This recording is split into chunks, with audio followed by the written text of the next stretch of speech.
Thank you. Over to you.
Grace and peace to you this morning on this important day as we gather to honor Human Rights Day, a day that stands both as a memorial and a mandate.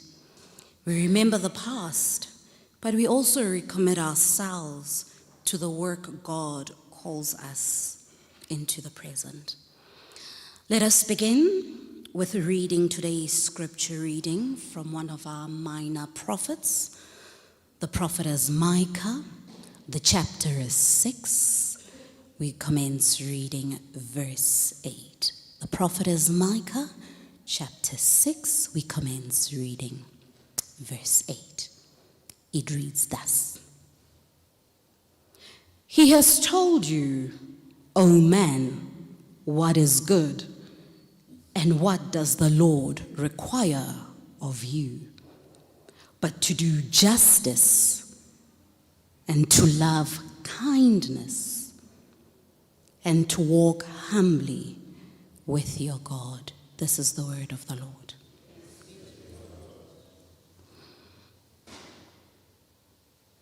This morning's scripture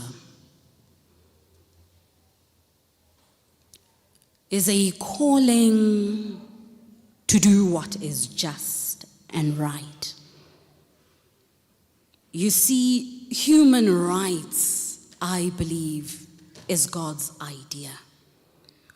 For before men decided to even inscribe these constitutions down, they were but written in creation. Let us make men in our own image. Imago Dei, meaning the dignity is not earned, but it is something inherent. And so when the church speaks about human rights, we are not being political, but rather biblical. We are affirming what God has declared. There is no human being God has created who is without worth, without value, or without a voice. And so the realities that we face in a dilapidating not only country, but the world at large, issues such as poverty that continuously persist on crushing dreams and limiting opportunities, corruption, the very same people that we put in leadership positions and we trust, they do anything and everything but act just. Because what corruption does is that it erodes systems. What corruption does, it not only shakes, but it makes the actual foundations to disappear, and we find ourselves floating.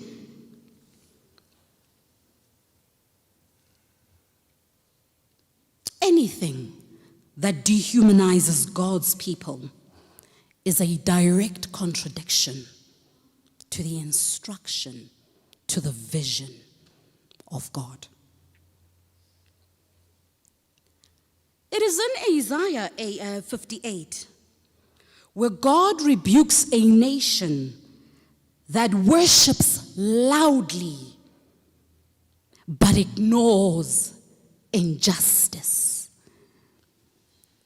And the painful part is that even us who are in the world but are not supposed to be of the world, we continuously perpetuate and we continuously push those injustices because we are only focused on ourselves and not what God has called us to do.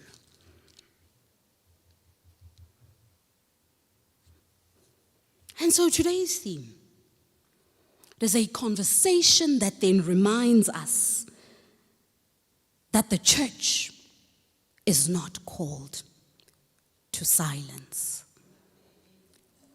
The Son of Man was not silent throughout his journey.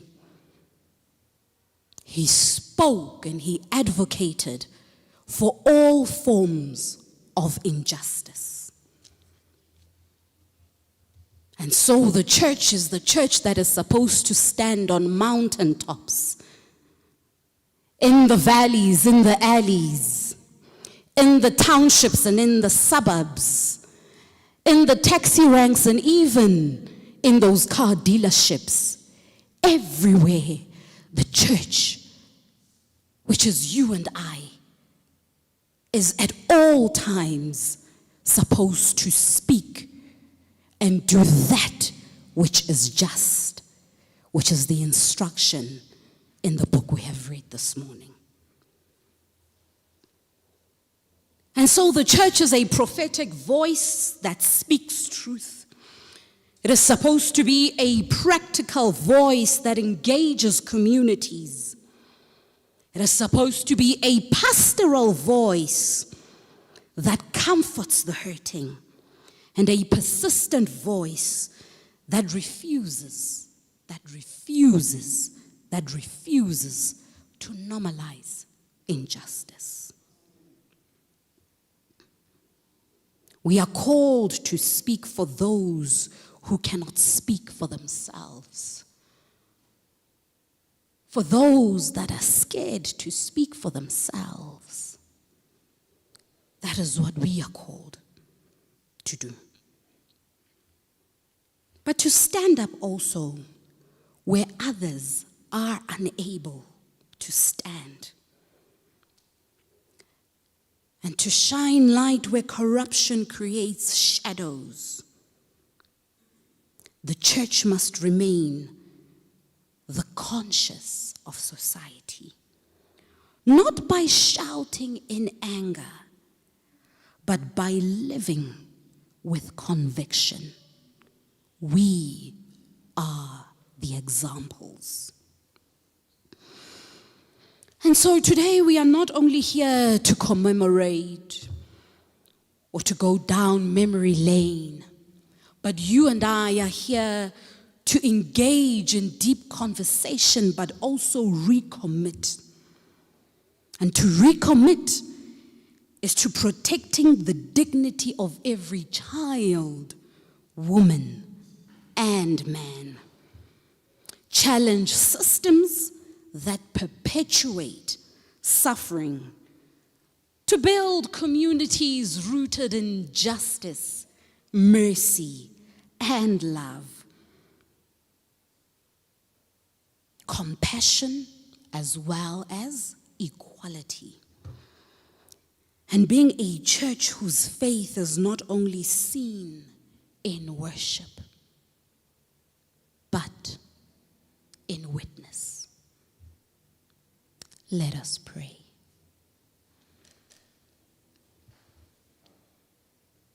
God the Father, Son, and Holy Spirit, we gather here this morning, dear God, because you have called for such a day. We gather this morning, dear God, to not only deliberate about where we are, to not only go down memory lane,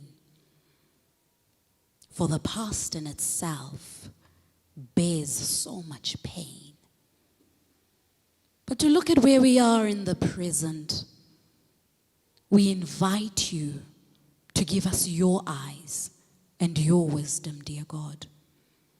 Help us to recommit. Help us to stand for justice, truth, mercy. Help us to be compassionate individuals in all the spaces that we occupy. We ask you, dear Lord, to be with us this morning. And as we deliberate, dear God, and as we leave the sanctuary, dear God, we ask that the world sees a changed church and a changed people. In the wonderful name of our Lord and Savior Jesus Christ, amen.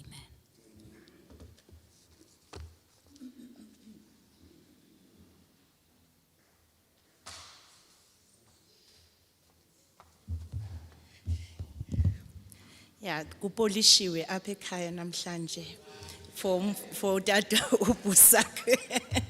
Thank you for the word and reminding us that as a church we cannot be silent with everything that's around us and going on in our country.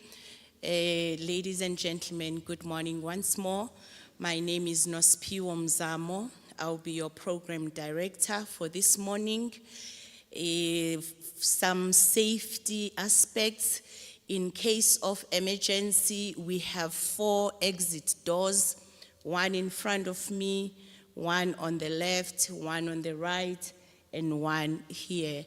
And then in terms of restrooms, we have ladies' restrooms on my left. We have both males and females outside on my right.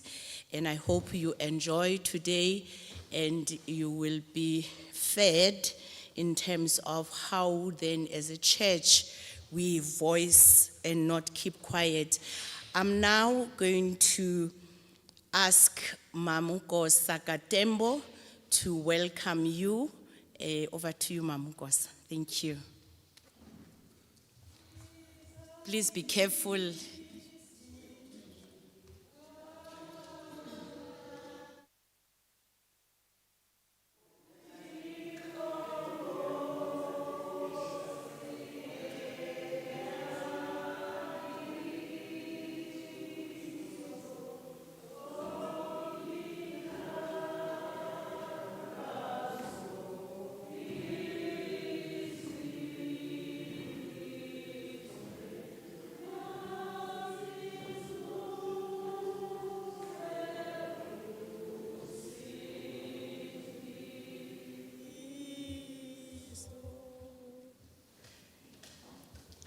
It's like I see those people whose purpose was to liberate this country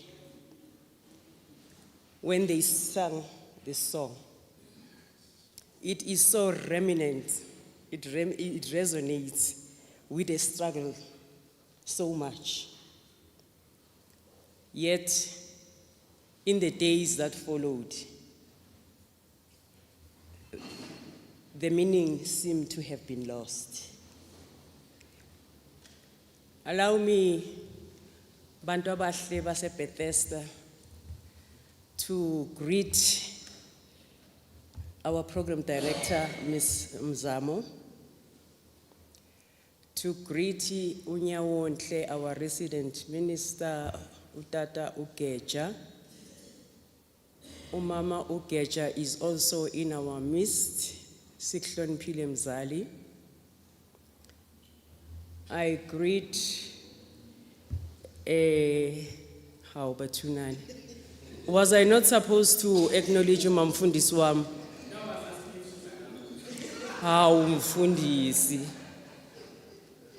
Eish, Nkosi yami. Human rights, ne? Women rights are human rights. Good. Let me welcome the people of God, our visitors on the pews. Last but not least, allow me to welcome Ubaba Umdegazi. When I asked him to pronounce the surname properly for me, he said, I'm physically challenged, however, my surname is Mdegazi. This is not contradiction at all, you know. So Tata Umdegazi, you are most welcome to this sanctuary, Yase Bethesda, a friendly, caring, and loving church. And to the guest of today, the Reverend Dr. Allen Boesak. Mfundisi ndikuve uti professor. I don't know, I'm sure when he's, oh, all right. All right, it's not the one that is in the books and oh, all right, Nkosi. Reverend Allen Boesak, we are so honored. The previous speaker had already indicated, I'm sure you could have been anywhere. You could be doing anything. You could be with your family, you could be doing many things that I can't even think of. But you said, when Bethesda said, we ask of you to just spare this day for us. You didn't hesitate, you came. And for that, we are very grateful. So, you are most welcome in our midst. And it is our hope. In fact, we do know that when we leave here, we will be so fed to the extent that we will think it is those days. Not these current days, those UDF days. That's what expectations we have of you today. When I get to the purpose of why we are here, again, the previous speakers have already alluded to this. We are here today because men and women laid down their lives. Men and women said, no, this is not correct. We are not going to sit and let this continue. We are as human as other nations are. And they stood up and they fought this war. They fought so that you and me today can be able to get into spaces where we were not allowed to get to. We can hold positions that we hold today that were kept special for certain people. The question is, what do we do with that authority that was bought by blood of the people that left us and the people that fought for this country? If the people that lost their lives on the 21st of March in Sharpeville, who are now statistics, 69 of them, if there are still any that are alive, what do you think they will be saying when they look at where we are as a country and as a people? So, Reverend Boesak, we are hoping that you will be able to answer those questions. Because while we are a community of church, we are people, individuals ourselves. We are husbands, yes. We are wives. We are siblings, yes. We are a community in church. We are political animals. We are activists. We are people of God. We are everything. And therefore we are affected by everything that goes on. Because we are also parents at the end of the day, majority of us. What will we leave for our children when we are called to the higher rooms? The theme of Methodist this year talks about relocation and repositioning for mission and ministry. The other side awaits. That means it's inevitable that we're going to go to the other side. There are only many interpretations of this theme. But at the time at which we go to the other side, sizofike sithini ko-OR? Sizawufike sithini ko-Chris Hani, o-Steve Biko, when the country, it is the way that it is. This year, we celebrate, it's not celebrate, we commemorate 50 years, almost, yeah, it's 50 years, when Hector Peterson watered the tree of freedom with his blood. He was 9 years old. When he looks from wherever he is looking from, what is he saying? The question then that begs to be answered, was it worth it? Of course it was worth it. But then what did we do to mess it up? What is it that we have not done that we should have done? What is it that we still have an opportunity to correct while we are still here? And so today we are here because on this day, in Sharpeville, you will find people going to the graveyard to go and remember their loved ones. Abantu aba kulezinto zomzabalazo nani nani will be going to remember their comrades and their community members. And by the way, it doesn't mean that everyone who died in Sharpeville was a comrade. It's everybody who felt that the injustices of the day could not be left as they were. So as they go today, what hope do we want to give them? Dr. Boesak. So the purpose of today is for you to give us hope as we live here. What has gone wrong? How do we fix it? And how do we self-correct? The other side awaits, but what is it awaiting for?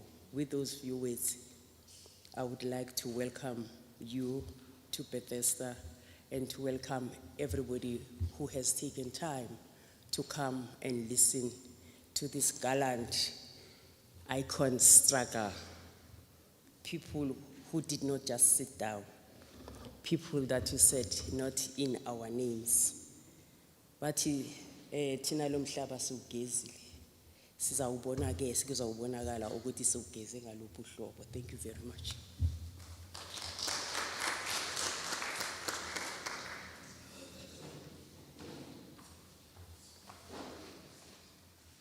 Enkosi Mamukosa, and truly the other side awaits. And how are we going to leave this earth? What are we doing for our children? We are the beneficiaries of people that sacrificed, spending time with their families, sacrificed to be wives, sacrificed to be husbands, sacrificed to be fathers and mothers and take their children to school to fight for what we have today. And what are we doing with what we have today? Most importantly, what are we saying as the church? The church can't keep quiet, unfortunately. The church was never quiet during the apartheid times. Why are we quiet now?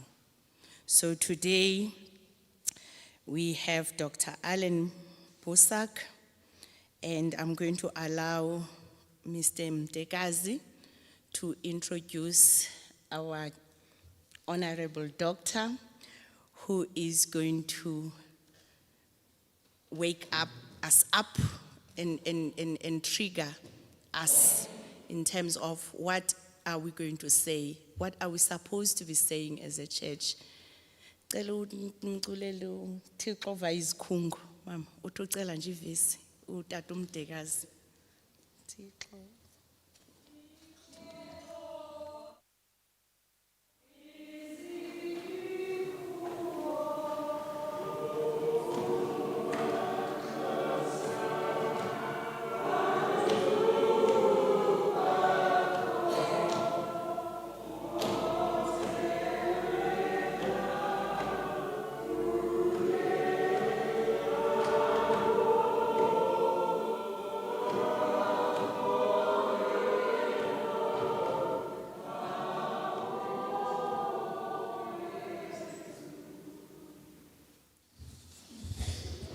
Yeah. Program Director, ladies and gentlemen, in particular the Prophet, Reverend, the President we never had, Boesak.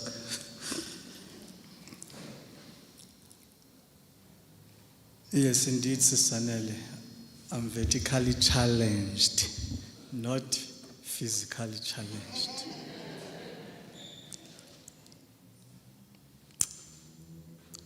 Temptation is so high that I should answer you. Uzofika uthini kuTambo noChrisani? Uzobaxelela uba you were the last African country to get your liberation, and then you were the first to get it back to the colonizers. All right? That is not my part. Mkhaya, to be progressively opportunistic. In 1991, I was taught by Mr. Mchemla. I was looking at the surname Gasisi, a middle drift place. I'm not sure about Papa, but the features in Azapa. I was sitting with CV, Tandu Betty late comers. Ladies and gentlemen, if you are truth seekers, you are at the right place. And my duty is to introduce Reverend Professor Dr. Alan Aubrey Boesak, who studied theology at the Theological Seminar of the Dutch Reformed Mission Church at the University of the Western Cape,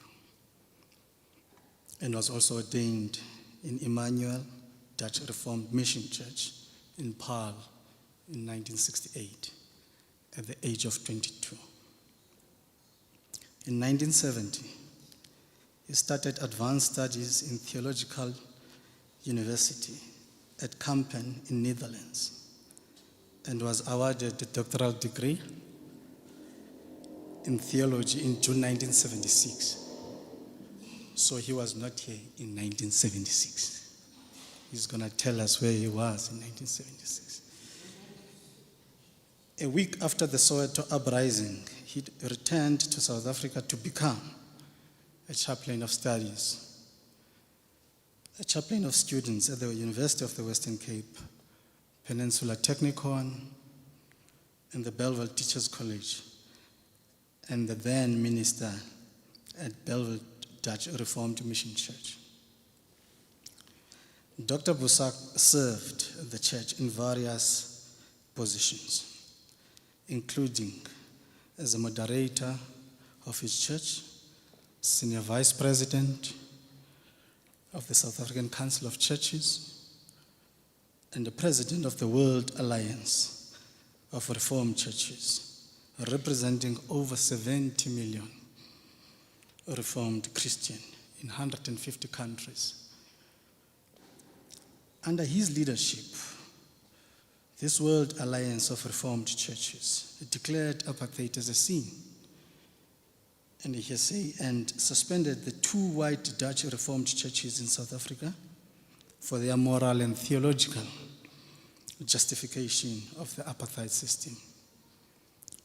Over the years, Dr. Boesak became a world-renowned liberation theologian and a coveted speaker at the global ecumenical events. He was a keynote speaker at the World Church Council of Churches Assembly in Vancouver, Canada, in 1983. And in 2015, he was a keynote presenter at the Parliament of the World Religions in Salt Lake City, Utah, in the USA. In October 2017, Yale University Divinity School hosted him as a layman Beecher lecturer in most prestigious lectureship series. Dr. Boesak's involvement in public life and South Africa's freedom struggle began in 1976 with his leading role in resistance politics In 1983, he called for the formation of the United Democratic Front, UDF, which would grow into the largest non-violent, non-racial, and anti-apartheid formation in the history of the struggle. A fervent believer in direct and militant, but non-violent action. He became its most visible leader at home and abroad.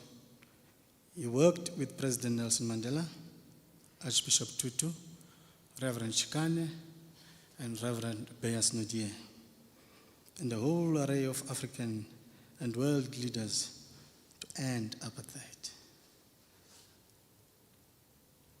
Why we call him a prof? You asked. Professor Boesak is a recipient of 14 honorary doctorate degrees and more than 20 international awards. Among those are the Robert Kennedy Human Rights Award, the Champion of Justice Award from Indiana, Center for the Middle East Peace, and the Martin Luther King Jr. Peace Award from the Southern Christian Leadership Conference in Atlanta, Georgia, USA, and the King Yinsa Bravery Award from the Xhosa Royal House. Indeed, he is brave. Recently, he was inducted into the Martin Luther King Jr. International Board of Preachers at Morehouse College, Atlanta, Georgia, the only African thus far to have been afforded that honor. Reverend Boesak is an award-winning author of 29 books. His most recent publications include The Furrows of Both Sides of the Blood River Red Waters. Secondly, The Prophetic Critique of the Hopeful Season in 2017. Thirdly, The Children of Water, of the Waters of Meriba. Fourthly, The Black Liberation Theology. And my favorite one is the Miriamic Traditions. He once tipped me off of what is happening there. But it's a discussion for our manners, Reverend. And the Challenges of the 21st Century Empire, 2019. Selfless Revolutionaries, Biko, Black Consciousness, Black Theology, and the Global Ethic of Solidarity and Resistance in 2021. And co-authored with the Rev. Judge Wendell Griffin of the United States, Parables, Politics, and Prophetic Faith, Hope and the Perseverance in Times of Peril, in 2023. He published in 2024 in his most recent work, The Fire, the River, and the Scorched Earth Between 50 Years of Black Liberation Theology, through the lens of Ellen Aubrey Boesak, a fourth volume set containing the text of a series of public lectures on the Black Liberation Theology, essays, and sermons. And lastly, ladies and gentlemen, Reverend Boesak has taught across the world and continues his teaching and preaching while remaining active in global struggles for human rights. He's especially active in the advocacy of Palestinian rights, and freedom, having served as a professor of theology at the Christian Theological Seminar in Indiana, USA, from 2012 to 2016. He is currently a professor emeritus at the University of Pretoria and a scholar at large.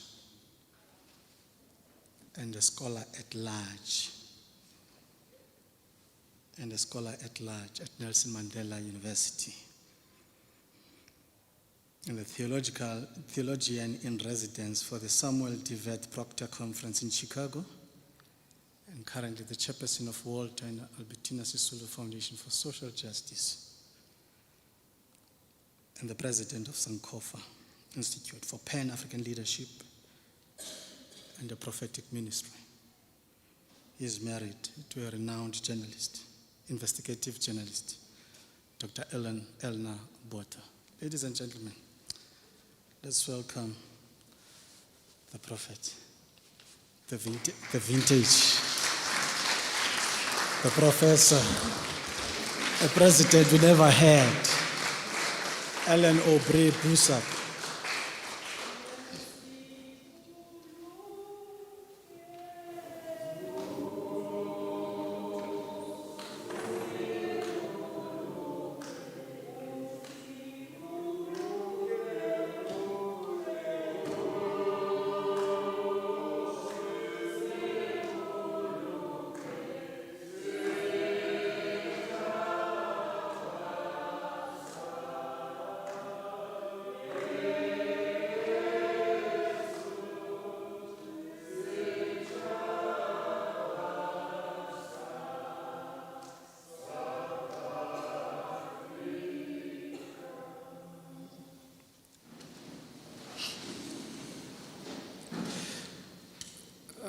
Good morning, my dear brothers and sisters.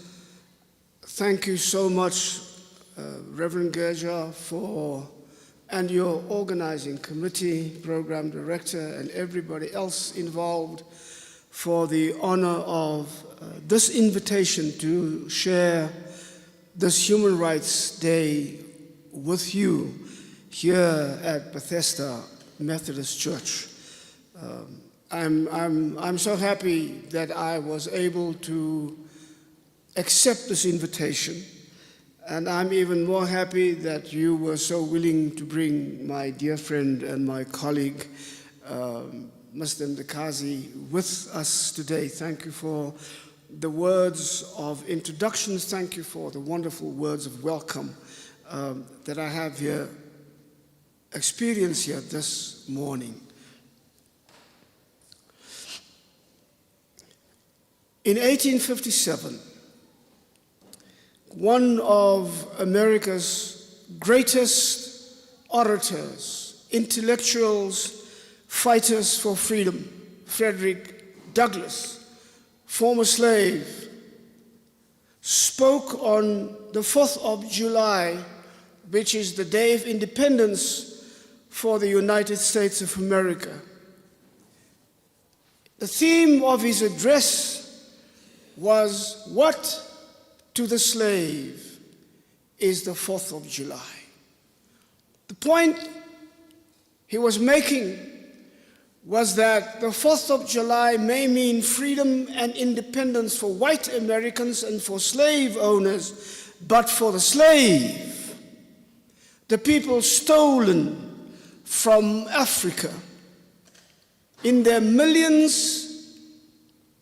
And of those millions, many millions died in the crossover that they call the Middle Passage, brought to a land of bondage, ripped away from their communities and their motherland and their families, and from every hope of returning, put into slavery, stripped of everything that meant dignity and human life. What to the slave is the 4th of July. It's a speech you can get on the internet, and I would encourage you to go and read that. But read that with this question in mind. What to the South African today is Human Rights Day? What to the children and the descendants of the Sharpeville massacre is Human Rights Day today? What to the 34 miners and their descendants and the living still to this day not acknowledged and not even compensated vaguely is the meaning of Human Rights Day. What to the children of Soweto and Elsie's River and Port Elizabeth and East London and King Williamstown, where Biko grew up, is the Human Rights Day today? Those are the questions that we must battle with on a day like today. But what to the people of Cuba these last 60 years under the most stringent sanctions that the United States have ever put on any country, including the 40 years of sanctions against the people of Iran? What to them is the meaning of human rights and Human Rights Day? What to the people of Iran suffering under an unprovoked and utterly unjust war waged against them by the mightiest empire in our time, together with the deadliest, murderous, most terrorist state in the world, namely Israel, the genocider of children? What to the children of Gaza and the mothers and fathers and grandmothers and grandfathers of Palestine is Human Rights Day? Because the very people who created human rights, they say, in 1948, to create, they say, an international order based on the dignity and the recognition of the rights of every single individual in the world. What those people have made of that so-called international law and order, what does it mean even today? And so we now know that that order does not exist for them because they have ripped it away from everybody else in the world. And so that's the context in which we talk about human rights today. When I spoke to your pastor, Reverend Gerja, on this day and its theme, I discovered that he had a deep concern. And he raised that concern in a question that he put to me in our conversation. He says, in the midst of all the wrongs and the disruption and the corruption and the misery of our people, not only what does human rights mean, but where is the church today? It is a question that reminded me of that other great Christian who set such a sterling example for Christians involved in the struggle, Chief Albert Luthuli, who wrestled with that question all of his life. It is at once, Reverend Gerja, a question, it is an accusation, it is a protest, it is a lament, as it is a cry for hope. And it is all legitimate. It is an accusation and it is justified. Because the church that should know the way, the truth, and the light no longer walks the way of justice, no longer speaks truth to power, nor brings light into our darkness. It is a protest against the silence and the indifference of a church called to stand where God stands, namely with the poor, the destitute, the wronged, the powerless, and the brokenhearted, against the powerful, the deceitful, and the heartless. It is a protest against the church that has betrayed her God, the gospel, and the people. It is a lament because it comes from the heart of God's suffering, oppressed, and neglected children in South Africa and across the world. It is a lament because it is a betrayal of Jesus, the Messiah, that revolutionary prophet from occupied Galilee in occupied Palestine, hated and hunted down by the Jerusalem elites in their collaboration with the Roman occupier. Crucified because of his faithfulness to his calling to bring good news to the poor, to free the prisoners, to liberate the oppressed, to heal the brokenhearted, and to be the embodiment of the favorable year of the Lord. It is a cry of hope that the church might once again become a church discerning the signs of the times, faithful in God's kairos moment, becoming the prophetic presence that Albert Lutuli had been and was longing for. So during the turbulent and courageous days of the Defiance campaign, Albert Lutuli castigated the church leaders for their political and spiritual cowardice in the face of government threats and intimidation that has led to what he called, quote, the wreck of Christian witness. And he himself admitted, extreme on this point. This is what he said. The situation is that if a sermon or a congregation or a bishop displeases the government, the site where the churches should be built will cease to be made available. Parsons must not talk politics, yet much of Orthodox Christian teaching can be called politics. He continues to say this threat has many Christian ministers and organizations virtually cowering, as of course the government intends. So he asked the question, what is becoming of Christian witness? Let us lose church sites and keep Christian integrity. I disagree with those who want to save something from the wreck of church-state relations, because what I see happening is the wreck of Christian witness, close quote. In saying this, Lutuli was making a vital distinction, my brothers and sisters, valid to this very day.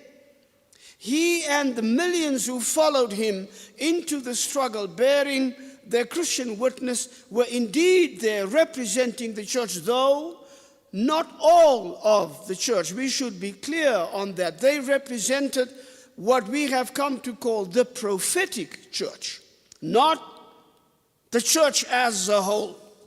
And we must not, when we say the church was in the struggle, forget that it was only really a part of the church that was in the struggle.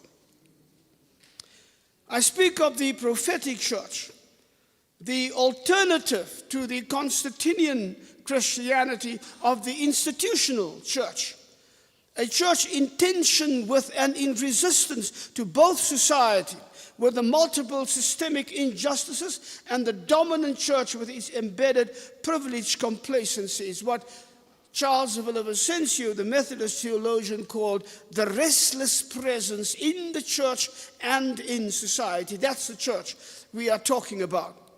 It represents the difference between those who, like the Jerusalem elites in Jesus' day, always seek ways to negotiate a profitable coexistence with the elites, with the hegemonic powers that rule society, and those who are drawn to and gathered around Jesus of Nazareth, the defender of the poor and the powerless, the revolutionary from Galilee who exposed and resisted the established power of the palace, the temple, and the empire, and who was rejected, convicted, and crucified on the cross of an occupying power.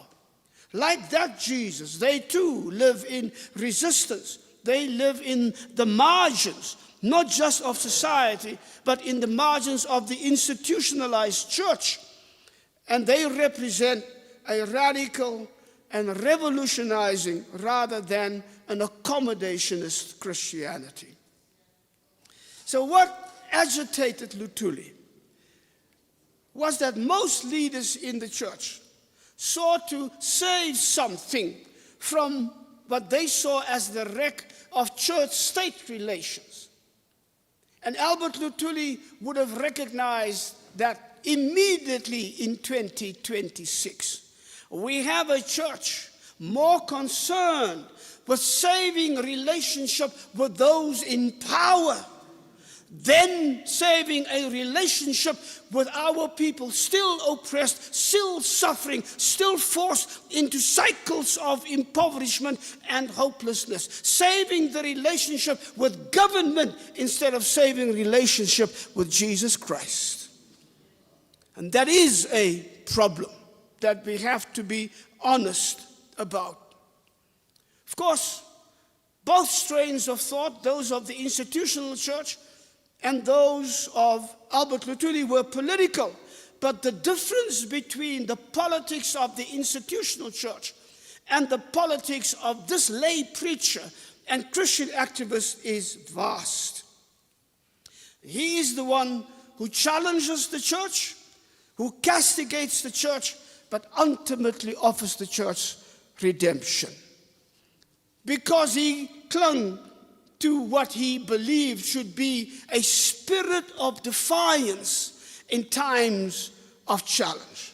This is what he said: laws and conditions that tend to debase human personality, which is a God-given force, they must be brought by the state or by other individuals. They must forever be relentlessly opposed in the spirit of defiance shown by St. Peter when he said to the rulers of his day, shall we obey God or man? And that's the question facing the church today. The Sharpeville massacre of March 21, 1960 marked the end of a decade of fierce and militant nonviolent black resistance. It was also the beginning of a decade of vicious retaliation and repression from the apartheid regime. Suppression of all black political activity, the banning of the liberation movements of their leaders and their adherents, some driven underground, some driven into exile, many of them imprisoned.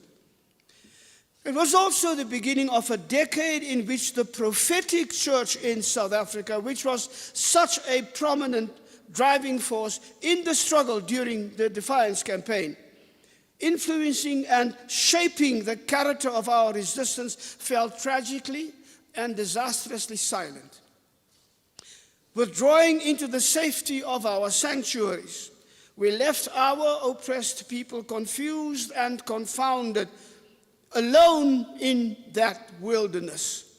Content with cautious statements and careful sermons, we clothed ourselves not in prophetic cloaks of camel hair, but in the pious finery of neutrality we tried to pass off as spirituality. The vibrancy of Christian witness and activism that had become a hallmark of the Defiance campaign of the early 1950s had been virtually abandoned. The prophetic church had lost its voice, and what was left was Albert Luthuli's yearning for its return. And this is what he said in those days: it is my hope that what began in the way of Christian involvement and thinking out at the time of the Defiance campaign will not simply drain away, leaving Christians in despondency and impotence, adapting themselves fearfully to each new outrage and threat and assault upon the people in our care. There is a witness to be borne, and God will not fail them who bear it fearlessly. There is a witness to be borne, and God will not fail those who bear it fearlessly. And so, the rise of the prophetic church, as we come to know it in the 1970s and the 1980s, was in many ways, I think, Reverend Gerja, a response to Luthuli's prayer and to Luthuli's return, longing for the return of that prophetic presence in the life of the nation. Luthuli is still today one of the most admired leaders of the African National Congress. Even though it must be said that there is not the remotest possibility that the Lutuli that we know would recognize the ANC today as the movement that he led. But that man was not afraid to proclaim his faith in Jesus of Nazareth. He was not afraid to allow his faith to determine and shape his principles and his political participation in the struggle for freedom.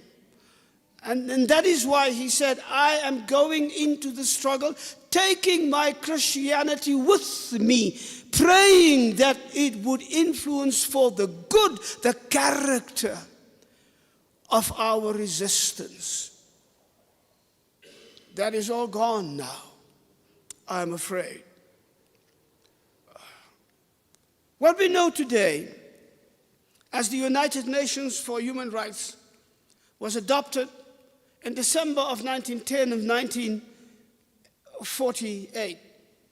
Several years later, under severe pressure from below, from workers and activists and unions and the youth, many nations developed what would become and what we'd call the Charter for Social Rights. So not just the right to freedom of speech, not just the right to democratic government, but the right to proper and decent housing, to education, to health, to good labor, to full employment, equal pay for equal work, social security, protection from poverty, social exclusion, freedom of movement, the rights of persons with disabilities, the rights of women, and the rights of children. Those came as an extra charter of human rights on top of the liberal-minded human rights charter adopted in 1948.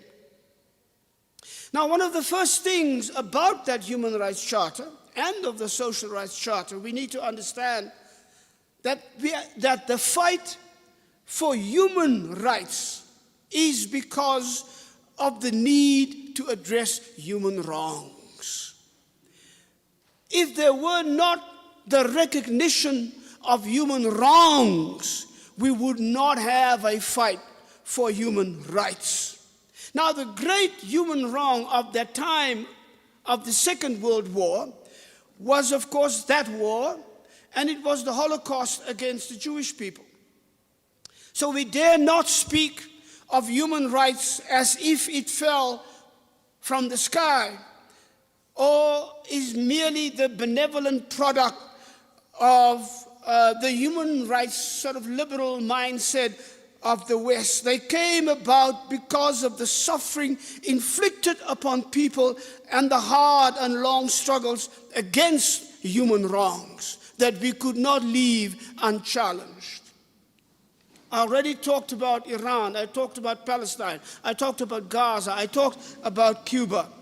But Africans, of course, could also think of other great human wrongs. I think, for instance, of the genocide perpetrated against the people of the Congo by Leopold II. In that genocide, not only were millions of people left maimed and disabled, their hands cut off as punishment because they would not work hard enough and quick enough for their white Belgian masters. But between 10 million and 15 million people died in that homicide. That's the same country who killed Patrice Lumumba. And I read just the other day that the last survivor of the group of the Belgians who had participated in the murder of Patrice Lumumba, and you know how they got him, of course, when they finally caught him. They took him, they shot him, they chopped up his body, then they poured sulfur and acid on it to burn it to ashes. The only thing that survived was that one gold tooth. And they kept that tooth since 1960. They returned it just the other day. Now there's one, whatever you want to call him, murderer, who they now have decided should stand trial at 90 what years old. He climbed up high in the hierarchy of the European Union. So if you can participate in the murder of an African leader that promised freedom and dignity because of his love for his people, and you still climb to the highest office, it shows you what human rights means to those people. I don't know what they're going to do to him. Whatever it is not going to be enough, in my view. My mama would have said, my son Jesus would not have talked like that. But Jesus knows my heart, and Jesus will forgive me, because I will remind Jesus of how angry he got in Matthew chapter 23. But I mean, it should not surprise us. What does human rights mean to Donald Trump? What does human rights mean to Netanyahu? The most vile murderers and genocidal that walk the earth today, yet one is the prime minister of a state and the other is the president of the mightiest empire we have today. So our question remains, what to the victims of those killers means human rights today? I can also talk, of course, as an African, of the genocide perpetrated by the Germans in 1904 to 1908 against the Nama people and the Herero people in Namibia. I can also talk, of course, about the genocide perpetrated by the Dutch and by the British against the Khoi and the San in our own nation in the 17th and the 18th century. I can also talk about those wars that those empires fought against our people in the invasion of our land, in the dispossession of our land, in the enslavement of our people. Those are the wrongs that South Africans dare not forget. We cannot talk about human rights vaguely, as if it had no bearing on our lives and the hopes and the dreams of our people and the future of our children. And so for us as South Africans, there is another human right that we must assert, and assert fervently, and assert clearly and firmly. That is the right not to forget. Especially after the Truth and Reconciliation Commission, where they forgot to talk about the land, where they forgot to talk about justice for our people, where they forgot to talk about what colonization meant, that Frantz Fanon called a virtual apocalypse visited upon the people of the Third World. Those issues never were discussed. We now fight why all those apartheid criminals have not been brought to justice. Is it in the Nkambende Commission? There are so many commissions, I get confused. And none of them get us anywhere. But the point is, think about this. Those people who were accused of crimes against humanity, those were only the crimes as defined even under the apartheid law. It's not human rights law. It's when they perpetrated something that went against even the apartheid laws. That's the standard they are held onto.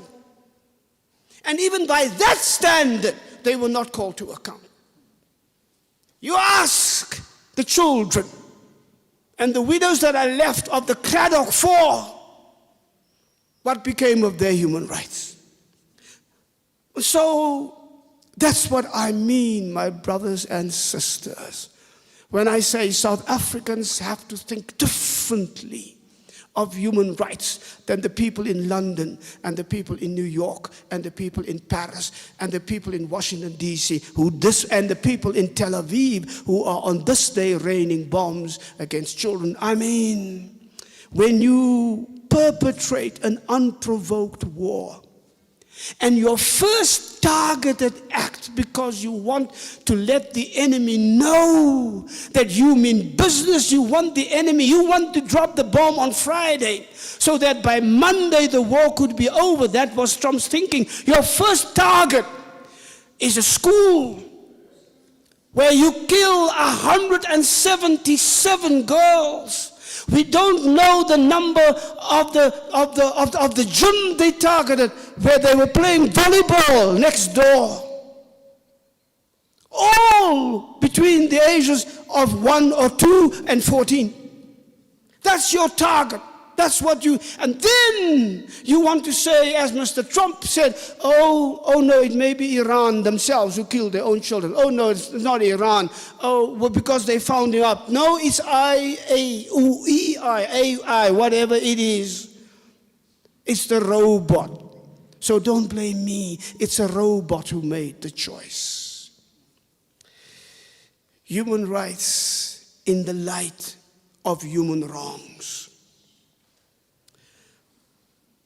For South Africans, there is yet another reason. We have so many reasons. Because that 1948, when the Human Rights Charter was adopted and signed by the nation's presidents, including South Africa, was also the 1948 when the National Party came to power. And apartheid became officially the policy of this land. So at the same time that South Africa signs the Human Rights Charter in New York City, this government brings in a policy that would deny every single right of our people. As from 1948 onwards, until we would fight that battle to win and at least to get formal apartheid out of the way. Apartheid is not yet dead. Apartheid is not gone. That's why I do not ever speak of a post-apartheid South Africa. I speak of a post-1994 South Africa. Because my viewpoint is not the viewpoint of those who sit in power and enjoy the privileges that our people before 1994 could not enjoy. I am talking through and seeing through the eyes of our people still in the valleys of misery and poverty and despair and hopelessness. And that should be the criterion the church applies to any situation. And so that is the one thing. But then there is another thing on top of that thing. Not only did the National Party win and bring apartheid as a formal policy of this country in 1948, the apartheid policy as political policy is in fact the child of the Dutch Reformed Church's mission policy. Began in 1824, but formalized in their synod decisions in 1857, where they decided that there should be separation on racial grounds in the church. And so their decision, my brothers and sisters, begins like this. Even though we recognize and acknowledge that the gospel message tells us differently, because of the weakness of some, meaning the white supremacy and the races of the white members of the church. That's the weakness they're talking about. Because of the weakness of some, we will defy the gospel and not strive towards the unity that Jesus Christ paid for with his life, but institute racially divided churches, because that slave owner could not have his child baptized with the child of a slave in the same church service. That slave owner could not share the bread and the wine with his slave in the same church service. That's where it began. So they had to establish a church for the slave owner, a church for the slave, a church for the colonizer, and a church for the colonized. And they still called it the Church of Jesus Christ. That's why we named it a heresy and a sin and a blasphemy. That's where that comes from.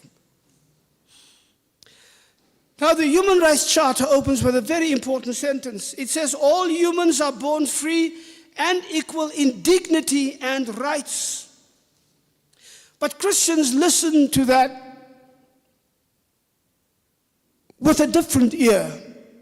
We know that human rights, if you talk about the dignity of human beings, that dignity is something that we have because we were made in the image of God, as we heard in our devotions this morning.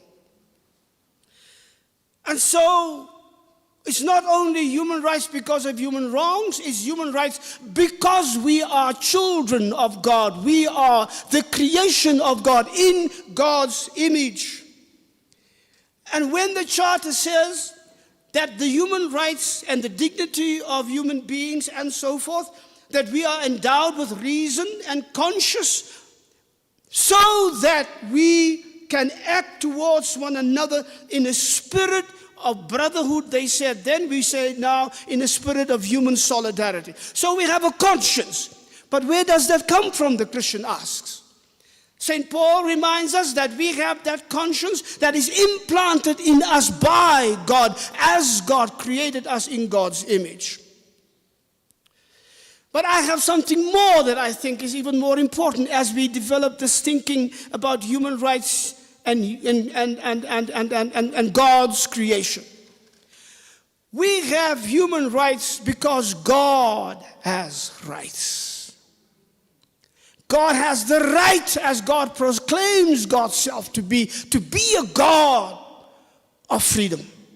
That's why God came down, God says, in the history of ancient Israel, in their liberation from Egypt. I have heard your cry. I have seen your misery. I know your pain. And that's why I will come down and deliver you. God has the right to deliver God's people. That's a right.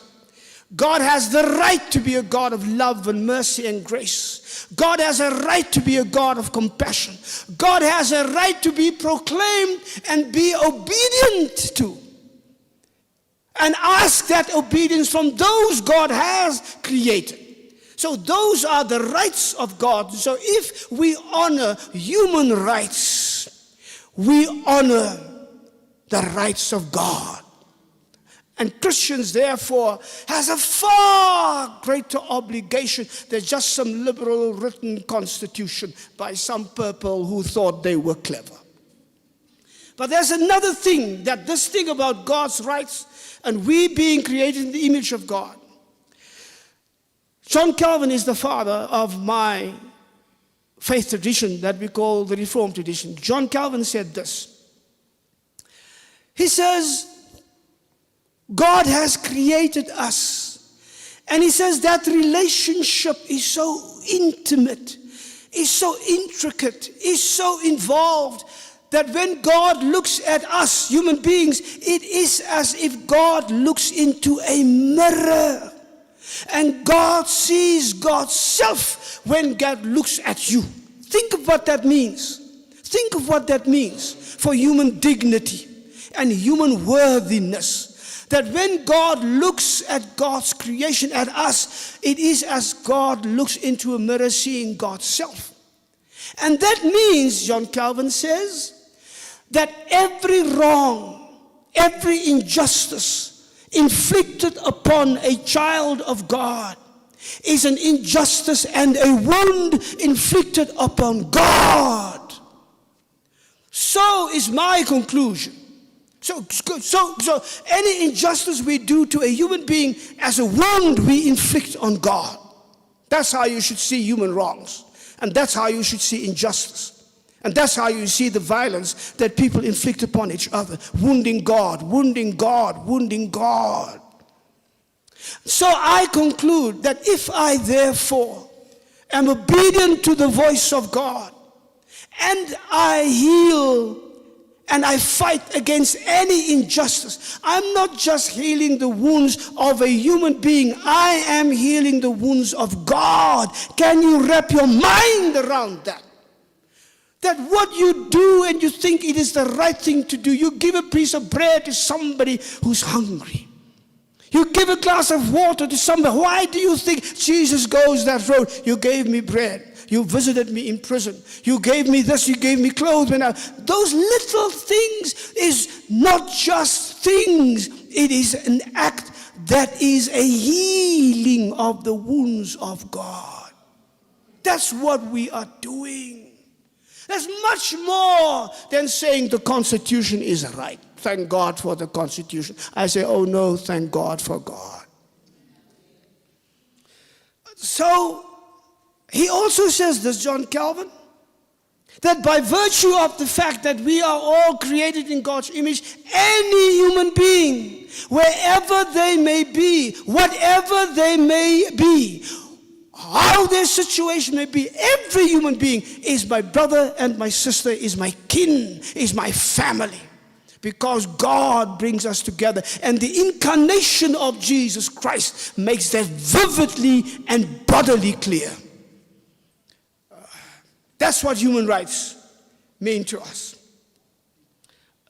It also means that the people who gets their authority from God to rule over the children of God have to respond to God's demand for justice, because God has the right to demand justice from those whom God places into authority. That's why the Bible talks of people who rule over God's children as the shepherds of God's flock.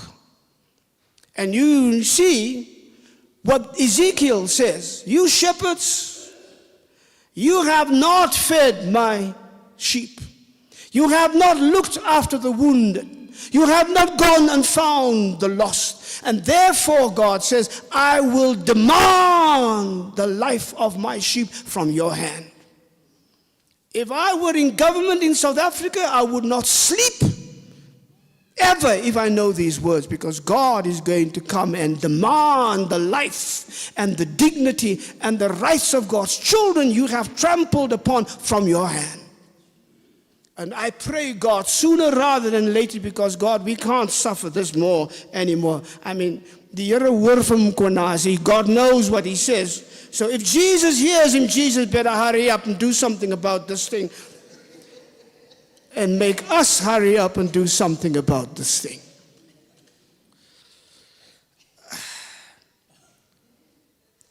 You know, there was a time.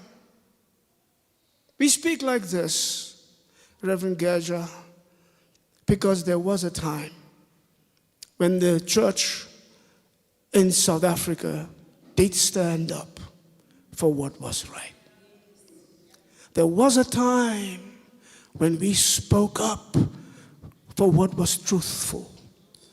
There was a time when the voice of the church brought together people from all walks of life, children and students, workers and the unemployed, people in universities, people from every side, all across the false barriers of language and culture and church and all of that, and even faith barriers. We brought them all together. There was a time when every march of protest was led by people in their clerical garbs to show the government the church is in front. There was a time when our young people trusted us so much that when we called for them not to pick up a stone or not to pick up a gun, or not to necklace somebody, they actually listened.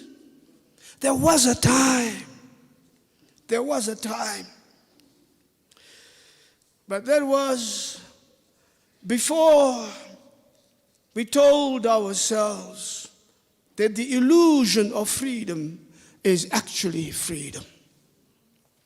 That was before we used parliamentary privilege to cover up our crimes. That was before we thought that accountability has nothing to do with me because I have power. That was before we thought that it's all right to lie to my people. Every single parliamentary sitting, every single sona is a lie upon a lie upon a lie, and I don't care. There was a time. But because we thought that a negotiated settlement is the coming of the kingdom of God, we forgot about those times. Mr. Mandela was a wonderful man, but we confused Mr. Mandela with the coming of the Lord Jesus. And that's where we are. So if you ask me, where is the church? Today, I would have to say, I don't know. Maybe in a room somewhere writing the next statement that will say nothing and mean nothing and impact nothing. Where is the church? Sitting, competing with one another as to who will get the next invitation to the presidential luncheon and at whose table we will sit to talk about the next deal. Where is the church? Thinking the elections are coming, which politician can I invite to come and speak to my people? To lie in the church of God. We know they are lying every time they speak, and yet we invite them to stand in front of the altar, in front of the cross of Jesus, and lie again to our people. That's where the church is mostly. So we have to think about. I mean, there was a time when the documents that we produced were documents that shook the ecumenical world. I think of the Abreksa Charter, the Alliance of Black Reformed Christians, where we first spoke of apartheid as a sin and a heresy and a blasphemy from 1980. I think of the Kairos document of 1985. I think of the Belhar Confession that we formulated in 1982 and that my church adopted formally as a confession in 1986. Those were documents in which the ecumenical world around the globe stood in awe of. I think of the theological rationale we wrote when we called for the day of prayer for the fall of the apartheid government. How many of us were called upon then by the church leadership to withdraw that document. And that call from the church leadership was followed by a visit from the security police. I know because I was one of those. How many of our colleagues who signed that document and who served in their churches and prayed that prayer went to jail after that? But that was that time. So my argument is, if the church was able to do it then, we should be able to do it now.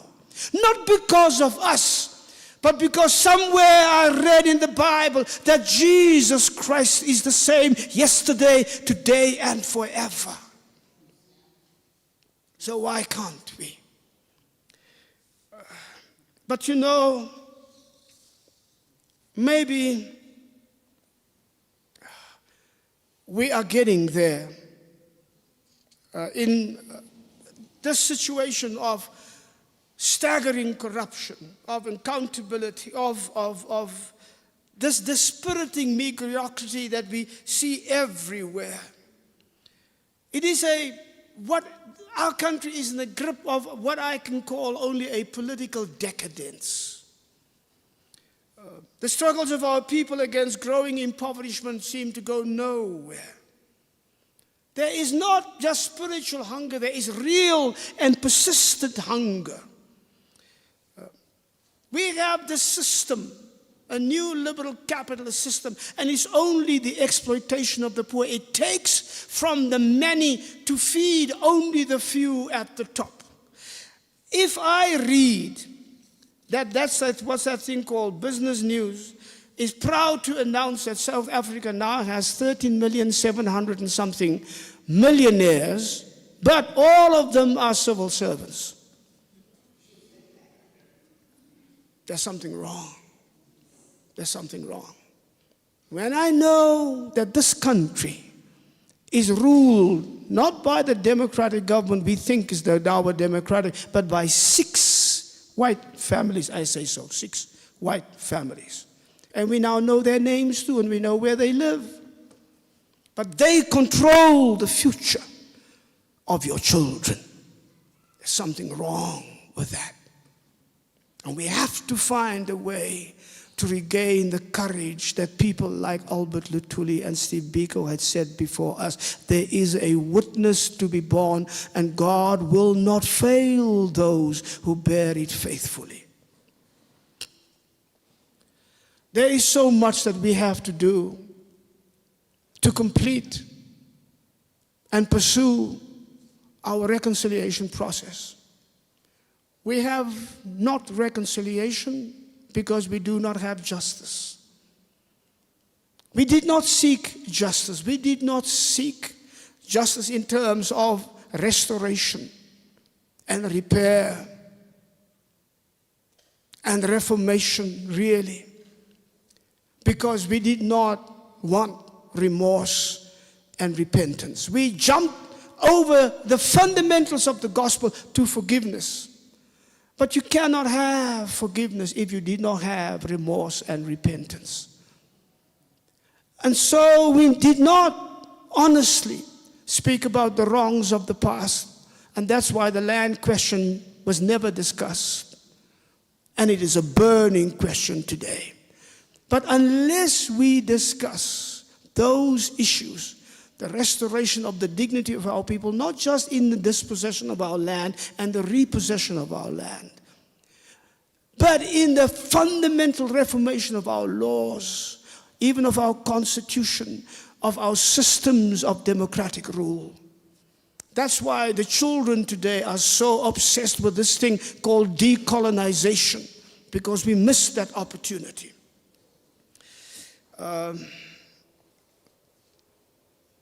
But in October of 2023, we came together in Cape Town as churches, and we talked about the situation in our country.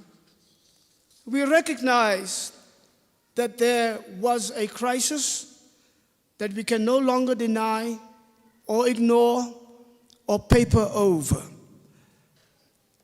We know that in the last 30 years, children of the struggle have mostly become children of deception and betrayal, of which this government of national unity, in my view, is a kind of evil pinnacle.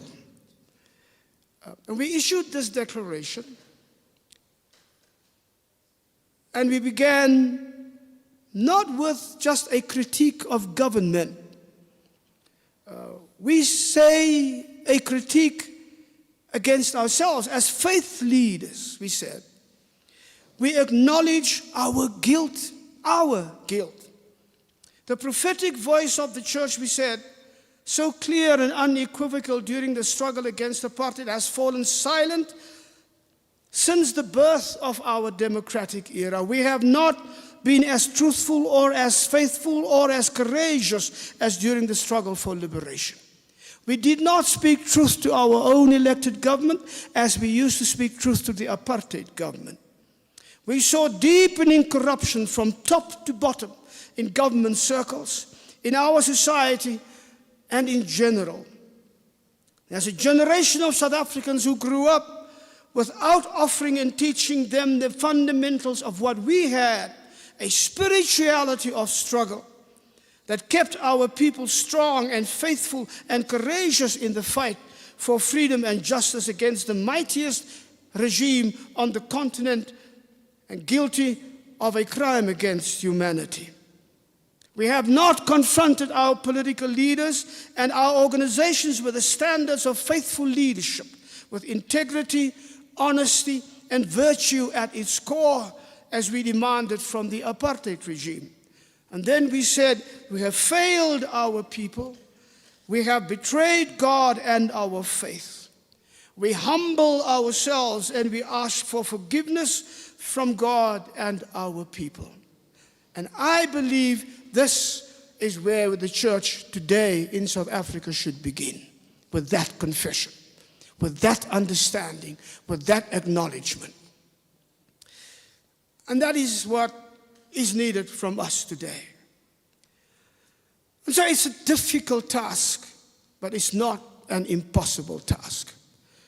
We are the Church of Jesus Christ, And that means we can rise above our own doubts. We can rise above our own anxieties. We can rise above our own notions of accommodation to whatever is ruling us, and even to that which we know is evil, because it tramples upon the rights of our people and the rights of the God we worship.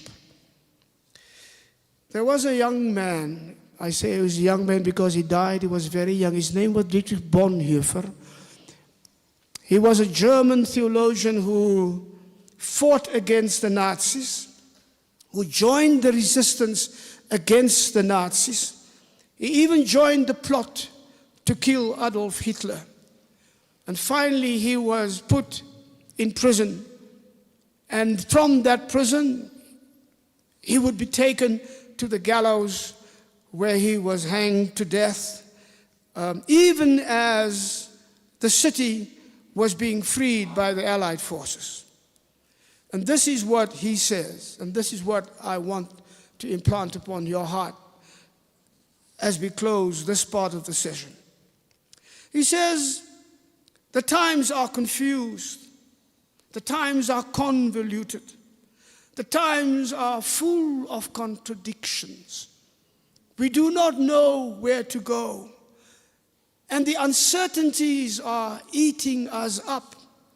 But he says, if we take this stand for God and for justice and for God's people, amongst all of the uncertainties, it is certain that we will always live close to God and in the light of God's presence. It is certain that nothing is then impossible for us, because all things are possible with God. It is certain that no earthly power can touch us without God's will, and that danger and distress can only drive us closer to God. It is certain that we can claim nothing for ourselves, and yet we may pray for everything. It is certain that our joy is hidden in our suffering, and that our life is actually in our death. It is certain that in this we are in a fellowship that sustains us. And then he says, in Jesus, God has said yes and amen to it all. And that yes and that amen is the firm ground on which we stand, always. Thank you. God bless you.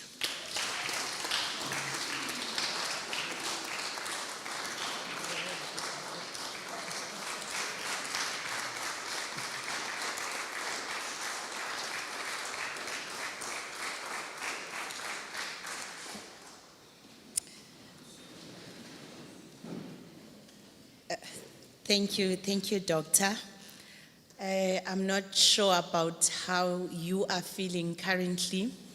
And for me, at some point, my tummy knot, because of the truth and the reality of where we find ourselves as the church, where we have betrayed God and our faith for being quiet.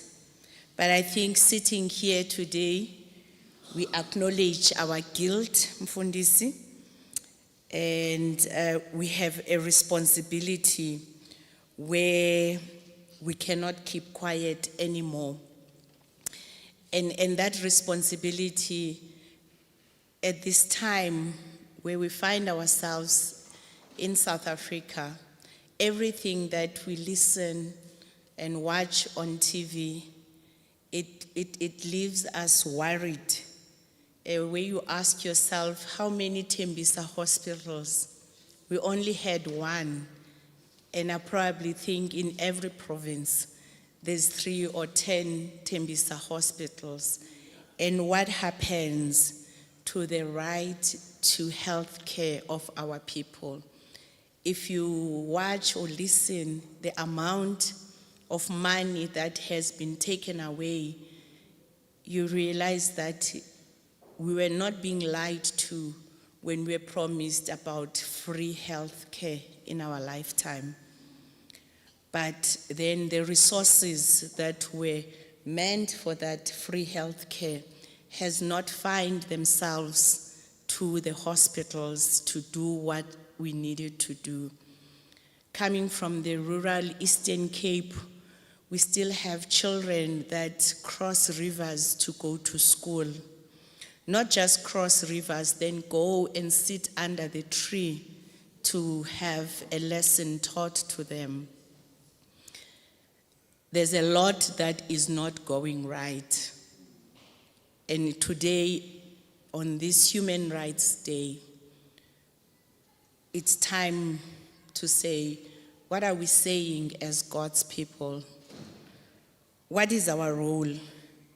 Why have we been quiet? It's been long. Is it because I'm fine? Is it because my family is sorted? Is it because I'm not affected? Or is it because I can leave tomorrow and go and stay in London? But what is home? Home is South Africa, and there's no place like home. So how do we then make sure, as the people of God, we make this beautiful country of ours to be what it has to be, to the potential that it needs to be? But most importantly, I think, Mfundisi, as the church, we have a role to play in terms of a moral voice. As a church, we are expected to hold a high moral standard.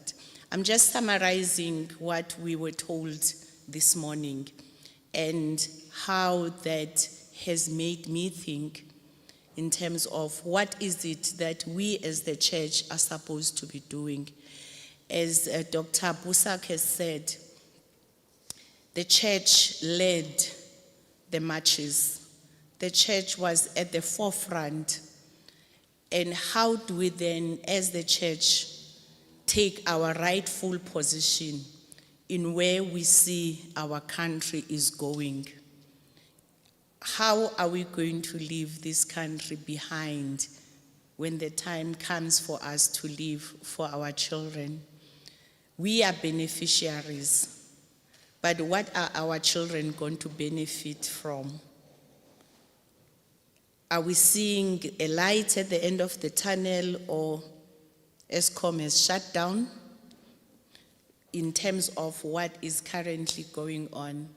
I'm going to open the floor, Dr. Boesak, for people that are sitting here. We are also, there's a roaming mic. We also are live on our Facebook page. We'll also take questions to those who are watching us online. Can I then open the floor for questions? There's a mic there with Nandi.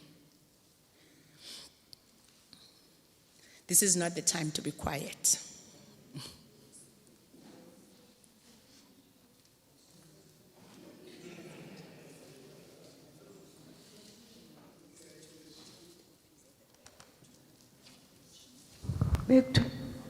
Okay.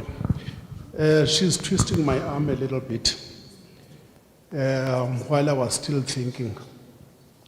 Thank you very much, Dr. Boesak, for a very compelling presentation that visits all the key areas that move us.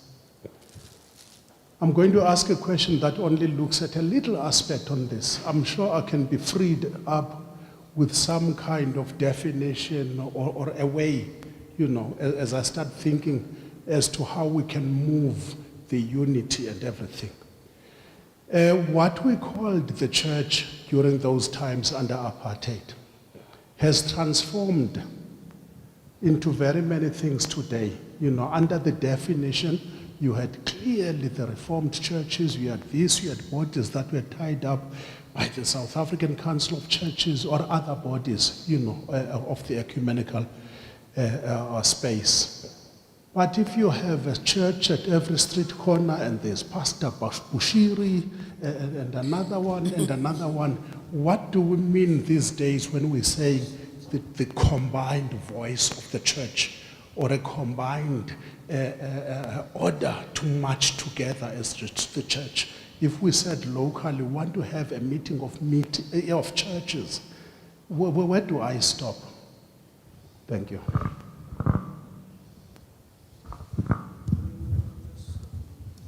I think, sorry, we'll take 3. Yes. Thank you, Doc, for an insightful presentation. For me, it's not necessarily a question, but just word of appreciation, because I'm not sure if I'm talking for myself only. You've made me think and look at things differently. And as I'm sitting here looking around the room, I regret not bringing my children, because I'm thinking this is the type of presentation that our kids need to hear. These are the type of views that they need to start forming as they move forward. And as parents, I wish that we can start unlocking that mindset, because if we leave umlumiso, the future generation behind, then we are sort of perpetrating, and what's the right term? The continuous cycle. Yeah, so thank you very much, Prof, for that presentation.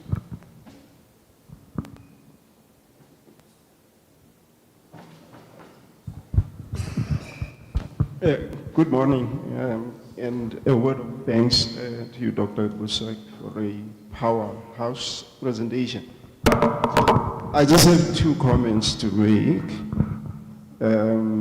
Firstly, I start by saying we are the church. We are the church, and each of us, could do things on our own to make a difference. But it's little things that are needed.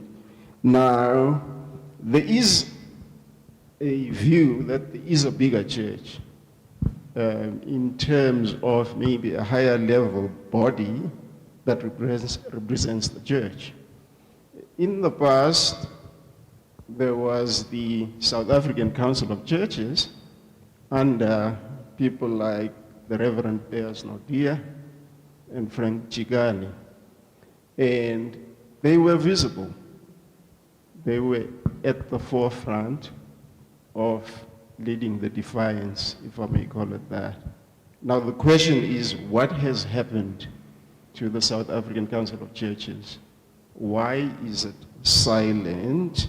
And what can be done to influence it to readopt that position of being a prophetic, if not defiant, church? So that's the one question I wanted to just throw. The other one is, within the glorious movement, the then glorious movement called the ANC, there were church luminaries, people like Walter Khubusana and the James Talatas, who were in the forefront of the ANC. What happened within the ANC and within the general public that discouraged people within the priestly professions to be part of that? Because that probably would have been a moderating force within the ANC. So it's just those 2 comments. Thank you. Thank you so much for those questions and for the comments of appreciation. It is so necessary that that we bring the younger generation into this conversation. We were talking about it yesterday, that the problem is that we have a whole generation of young people who have grown up in South Africa without the right role models for what politics must stand for. And that is a difficulty. And so I meet young people who talk politics with me, and for them it's clear to me, they think politics is the quickest way to get as rich as possible. And you can't blame them, because that's what we see. And we don't have the counter voices that we used to have. Media propaganda is all subservient. I mean, all of our media belong to 2 or 3 big people, and they dictate the kind of propaganda that is being fed on our televisions and our radio stations. So we have to, wherever we can, encourage independent media on the platforms of the internet that we sometimes get, and that South Africa does have a few of. But that is what, and we have to engage our young people. I have in the last 2 years, despite a busy program, accepted every single invitation I got from a school to go and speak to our children. Because I realized that for the first time, really in the last 2-3 years, the history of the Black consciousness movement and of the United Democratic Front is partly reflected for the first time in the history books of our grade 10s, 11s, and 12s. And so for 30 years, they have not been told about that most important part of our political struggle. The ANC wanted to claim everything for itself, and so you didn't see much about PICO or about Sobukwe or about the UDF. It was all just them, and it was a wrong view of history. It's part of a process I call a process of unremembering. Therefore, the deliberate political decision to spin a narrative that's only acceptable to those who are in power. Everything else they cut out. So that's part of the problem. So it's up to us in the churches and in our conversations, in our communities, to at least make sure that our children hear the things that they will not hear in the normal course of events. That's number one. Number two, I am not really sure how we should define this church thing now. One of the things that we were not prepared for was that after 1994, this country would be flooded with what they call this new Pentecostalism, these charismatic churches that have all you need to be a pastor and to establish a church is you need to have the gift of the gab. You need to know how to manipulate people's needs, especially if they are poor, by telling them that if they give to you as the pastor, then God will bless them, that you as the pastor is the only mediator between them and God. They can't pray for their prosperity themselves. They got to pray for you, through you, that you pray for them, and so that then the blessings that come from God comes actually through the pastor, the set man. I know a friend here in Johannesburg, Youth Church, and I was standing with him. He asked me to preach. They do that from time to time. They asked me to preach, and there's a guy who came to him and said, "Pastor, I wanted to thank you because you prayed for me, and I got this promotion, and I have a new car." And he gave him an envelope. And the pastor opened the envelope, and he looked at it, and there was 10,000 rand in it. He looked at the guy, he gave the envelope back, and he said, "Bless me with something that I don't have. Don't bless me with what I have."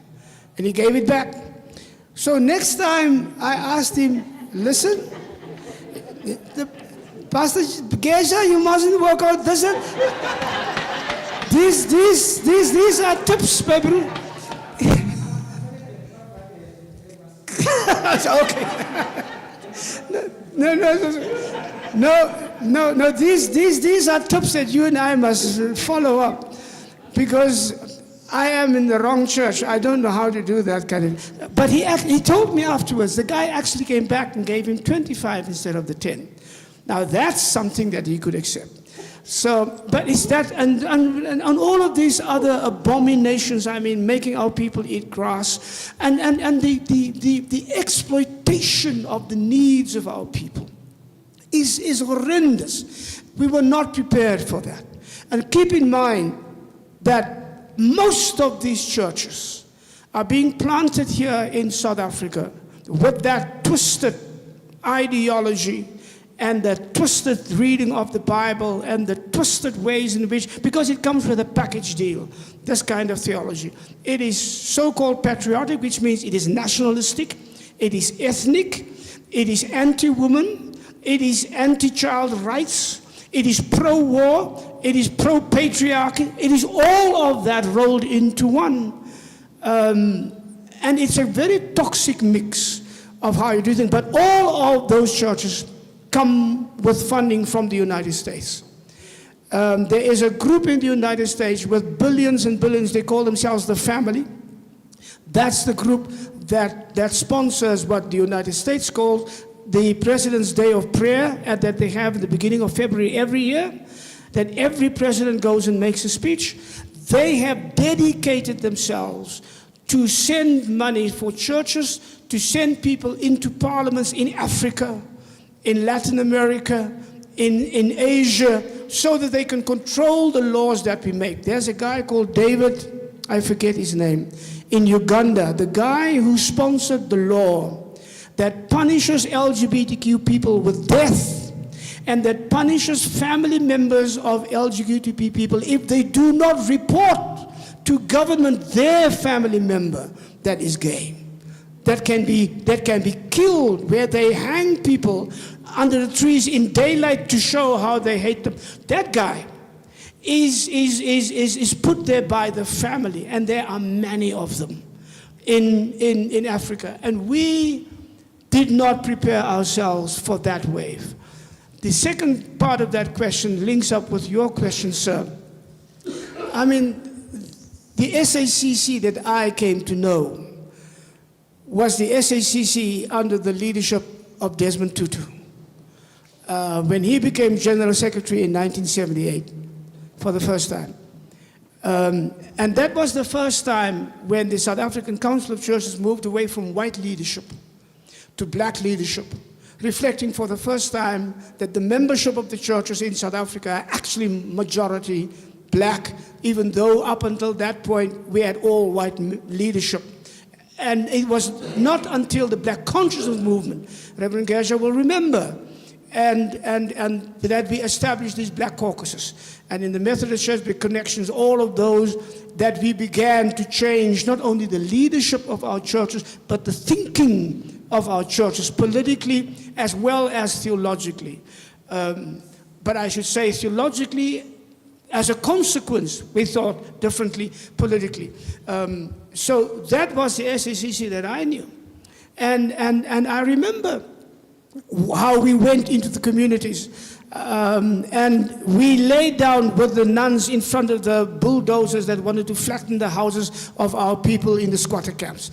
All of those things. Stayed overnight with people there to make sure the police would know that we are there if they get there. That was the church in that time. Why we are not doing that anymore, I do not. Well, I do know, but I'm not sure that I can say it. It's tragic. And the tragic thing is we sometimes find the church vocal on some things, but not on other things that are equally as egregious. So let me mention one example, because I remember when the things about corruption under former President Zuma came up, that the SAC issued statements to say Zuma must go, the country needs another president, and they were very clear. And I've been waiting for that statement, and I've asked them, say, so now surveys, independent scientific surveys, show us that corruption under Cyril Ramaphosa is in fact much greater than it was under Zuma. Where is that statement now? You don't hear anything. So why? So if the church is selective in our indignation, Are we then surprised that our courts are selective in their justice? So that the one person who's poor, who steals a loaf of bread for his family, is sent to prison for 6 months, but the guy who hides millions in his couches are not even talked about? That's selective justice. But that means it undermines every sense of justice, every sense of decency, every sense of equilibrium in our society. And that's our problem. And the churches should have been right in front on all of those issues. And so somehow we have to find another way. And I was always hoping that this group of church leaders coming together in Cape Town with that declaration could then begin to build on a kind of a different constituency. We have to, as we did in the old days, if the institutions are not able to, you go around the institutions and you build prophetic networks of Christians. And it is right, it is not just the pastors. I respect synods because you have to have that coming together of the whole, but I never allowed a synod to tell me this is wrong and that's wrong only. You don't have to depend on the synod. You depend on the people on the ground. That's the Church of Jesus Christ. You're right. And so that's where we have to go back to and see where we go. Here's a question right here. Right here and at the back. A good day, Doc, and thank you very much for the provocation and a reflective input on human rights. I'm just wondering whether the selective morality of the church has no history and how we get over that. And it's also grounded in the problems that we've seen, not just in South Africa, but on the continent. And you can trace it back to the transatlantic slave trade, where African monarchs and our own, who were selling their own people, that extractive behavior has continued. And I keep wondering to myself, when you see African leadership failing its people as it does, what were we thinking would change when the same people actually had sold their own during slave trade? But we live in hope. One thing that I wanted to reflect on, but it's a question, and it's a question to all of us, not to Dr. Boesak. Maybe if he could point us to one or two things that we can do as the church and as the body of Christ. How do we move South Africa from legal equality to lived dignity?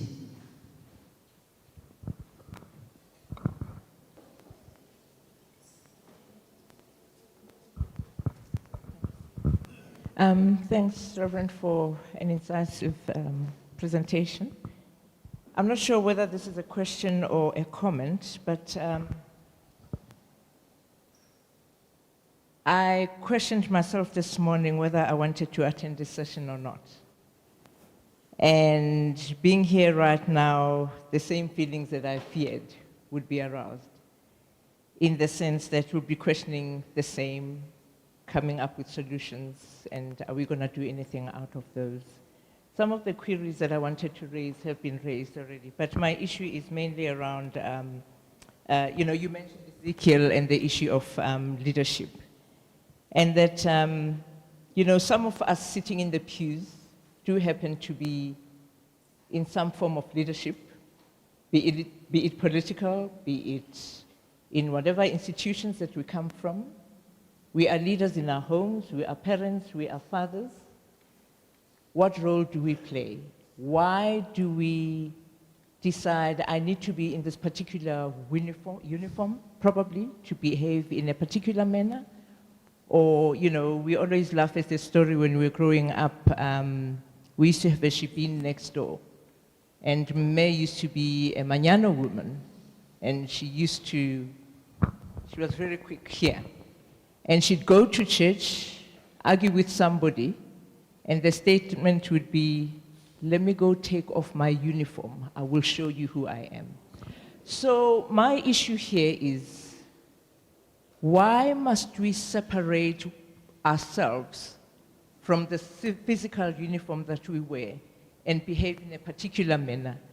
The very leaders that are in government, a lot of them come to church every Sunday. We've seen a lot of them wear uniform, you know. And those are some of the worries for me. But equally, in the same vein, we complain as a people, we never question leadership.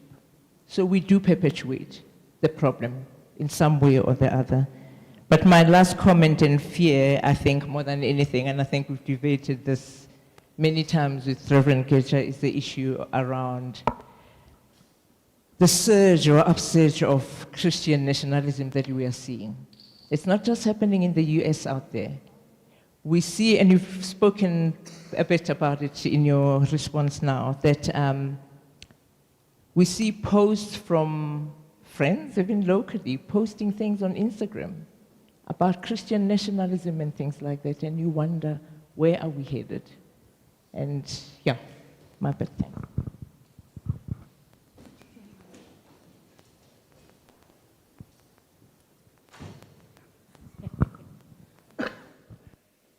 Hello, Dr. Boesak. I think the last time we were engaged, apart from Peter Maritzburg, was when we had called you, if you still remember, in 1986, the Black Christmas gathering.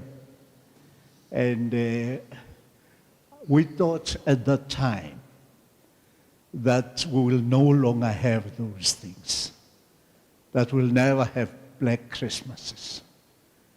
And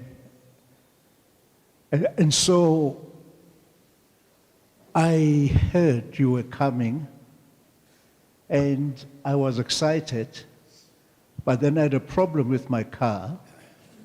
Then I'm on the 8th floor in my life, and so it removed you from my head until Osbuntle reminded me. Thank you so much.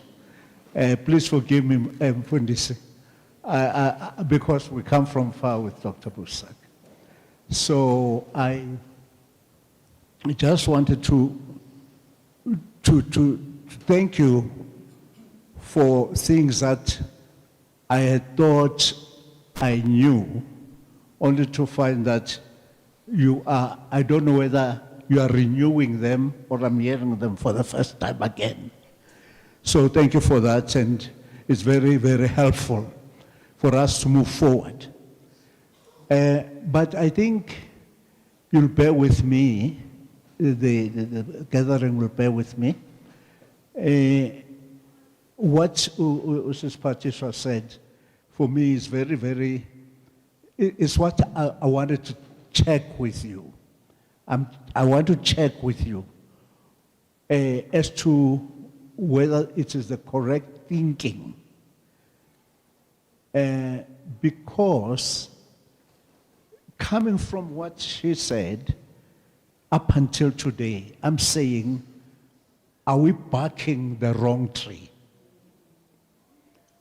When I read scripture, Jesus had more time for the poor, speaking to them, preaching to them, empowering them, and had very little time for those in authority. And so I'm just wondering, Dr. Boesak, whether are we on the right track? And the reason why I say this is simply because the mind boggles. How do you understand a grown-up, educated, and people like to use the poor, the educated people like to use the poor when they're stealing and say it's the poor, you're doing this to the poor, and so forth. But I'm asking myself, how is it possible that an educated person, Christian, he or she claims, and working, getting good pay, how do you sleep when your actions cause spillage of sewage in the streets whilst people live there? Is there something wrong? What are we expecting? Are those people not sick? And do you blame someone when that person is sick? I'm suspicious that people are sick. I never forget, I think it was this year, when there was an increment of 4% to the parliamentarians or public, I don't know who it was, but I know there was a 4% somewhere. And I know that those people were getting a lot of money. Those same people, without really batting an eyelid, will say people are getting 300 rand, and they stop that when somebody helps them with an extra 200 rand. They stop it. Where did you get this money from? From the same heart, from the same people who come from us, who were brought up by parents struggling. I think there's something wrong, Dr. Boesak. I really, really don't think people like that are behaving in a normal fashion. I just want to say, I think people like that, for me, are sick. And you blame people who are sick. What is going to be the remedy for sick people? They're sick. It's pointless to keep on condemning them. How do we help them? I may be wrong, but I'm just beginning to think that is the point. Thank you so much. Thank you so much for these questions. It gives me an opportunity also to link up with a question that our father on my right asked that I did not respond to, what happened with the Christian leadership in the African National Congress. That is a serious question. I mean, by the time you get to Lutuli and maybe Tambo, that conscious link with faith in the African National Congress has disappeared.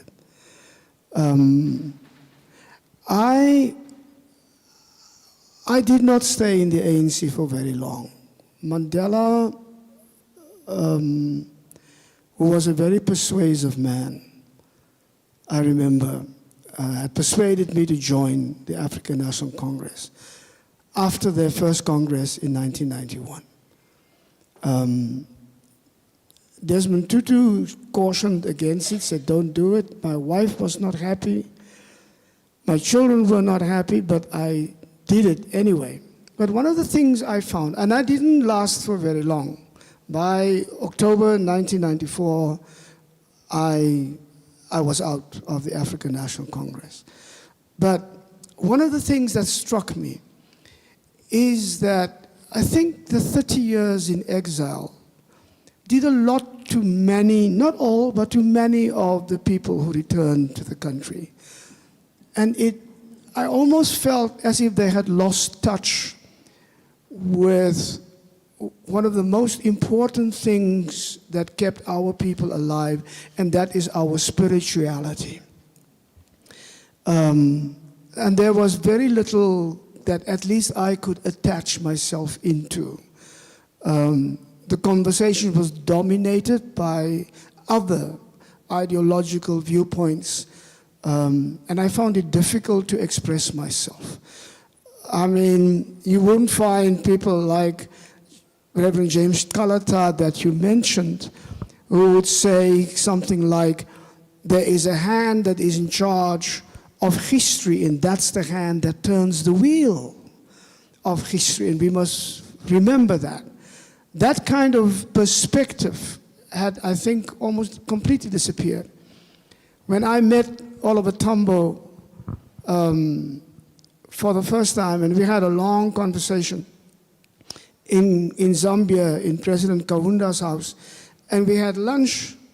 I was telling Reverend Geja last night, he said, when lunch came, he said, let us pray. And I thought he was going to let this pastor pray. No. Tambo folded his hands and he started praying. And not our easy for what we are about to receive, dear Lord, nothing like that. It was a proper Anglican prayer with the cross and everything. And he prayed for Kaunda, he prayed for the nations who were supporting us, he prayed for the struggle, he prayed even for this young man who at this age had to carry so much on his shoulder. It was immensely moving.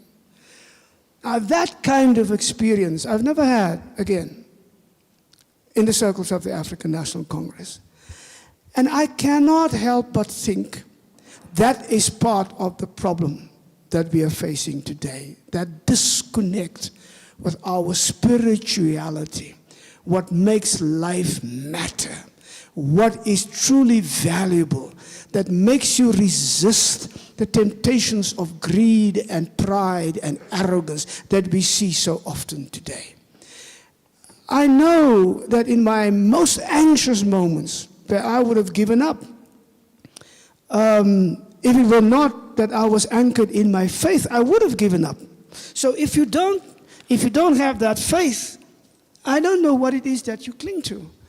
And that is part of our problem. And that answers many of the issues that we are battling with today. You're saying, my brother, that people are sick. It might very well be. But people are not just sick. If they are sick, it means while the poor are dying of hunger, they are dying of overeating. That's what it means. They have too much. They take it all for granted, and they think it all belongs to them. And they think they all deserve what they've got. One of the things that we've lost, and I've told this to people who were my comrades once, I said, you think that what you have is what you got all by yourself. And you forget that what you have today was made possible by people who were willing to sacrifice everything and to lay their dreams and aspirations and their lives on the line so that you can get this position where you are. So if you disconnect yourself, not only from the dreams and the hopes and the aspirations and the legitimate expectations of your people, but also from the sacrifices of your people, that's what you get. That's what you get. And then you need not so the ANC, we're talking about the ANC because that's the organization that concerns us most. People say, yeah, you should talk to the DA. I say, I do talk to the DA, but the DA never promised me freedom. They always promised me Boesak. And they're doing it today, right now. And they're claiming their Boesak back. They never promised me dignity. They almost promised me you'll be not forever in my eyes. That's what they promised me. And so I'm very clear about that. But the ANC awoken something in us that was different, that I could relate to my black consciousness experience, that I could relate to my longing for non-racialism. And that is gone. And so that's not just a political thing, that's a spiritual thing. And who must provide that spiritual guidance, even for people in leadership everywhere? That's the church. And if we fail ourselves, and if we fail the gospel, how can we even begin to go to them and say, this is the way you should walk? So for me, there's lots of problems in our politics, but a lot of it is because as a church we've lost our way. And that's why I keep on saying, you heard me, that's where we have to begin again. And we have to reclaim that space. We cannot say, yeah, but the politics have taken our space. No, I think we have surrendered our space to them. So that's the thing. And leadership that is disconnected from the spiritual anchor, and leadership that disconnects itself from its own people and what they have gone through and what they deserve, not only what they need, that's where we get a leadership that doesn't know what to say and that has no idea. And so when we make policies And we think only of how good it would make us look, and not of the good it would actually do to our people if they are actually implemented. There is no political party in the world that has better policies than the African National Congress, I have found. But why is it that those policies are never implemented? And those who want to implement them are stopped by those who want to corrupt those policies. And they get fired, and they get disciplined, and all of those things. And so it's a comprehensive thing that we have to deal with. And as a nation, we have to be called back to the things that really matter, to the values that drive us forward. Let me see if I... the sister here mentioned something about the slave trade, and it's true.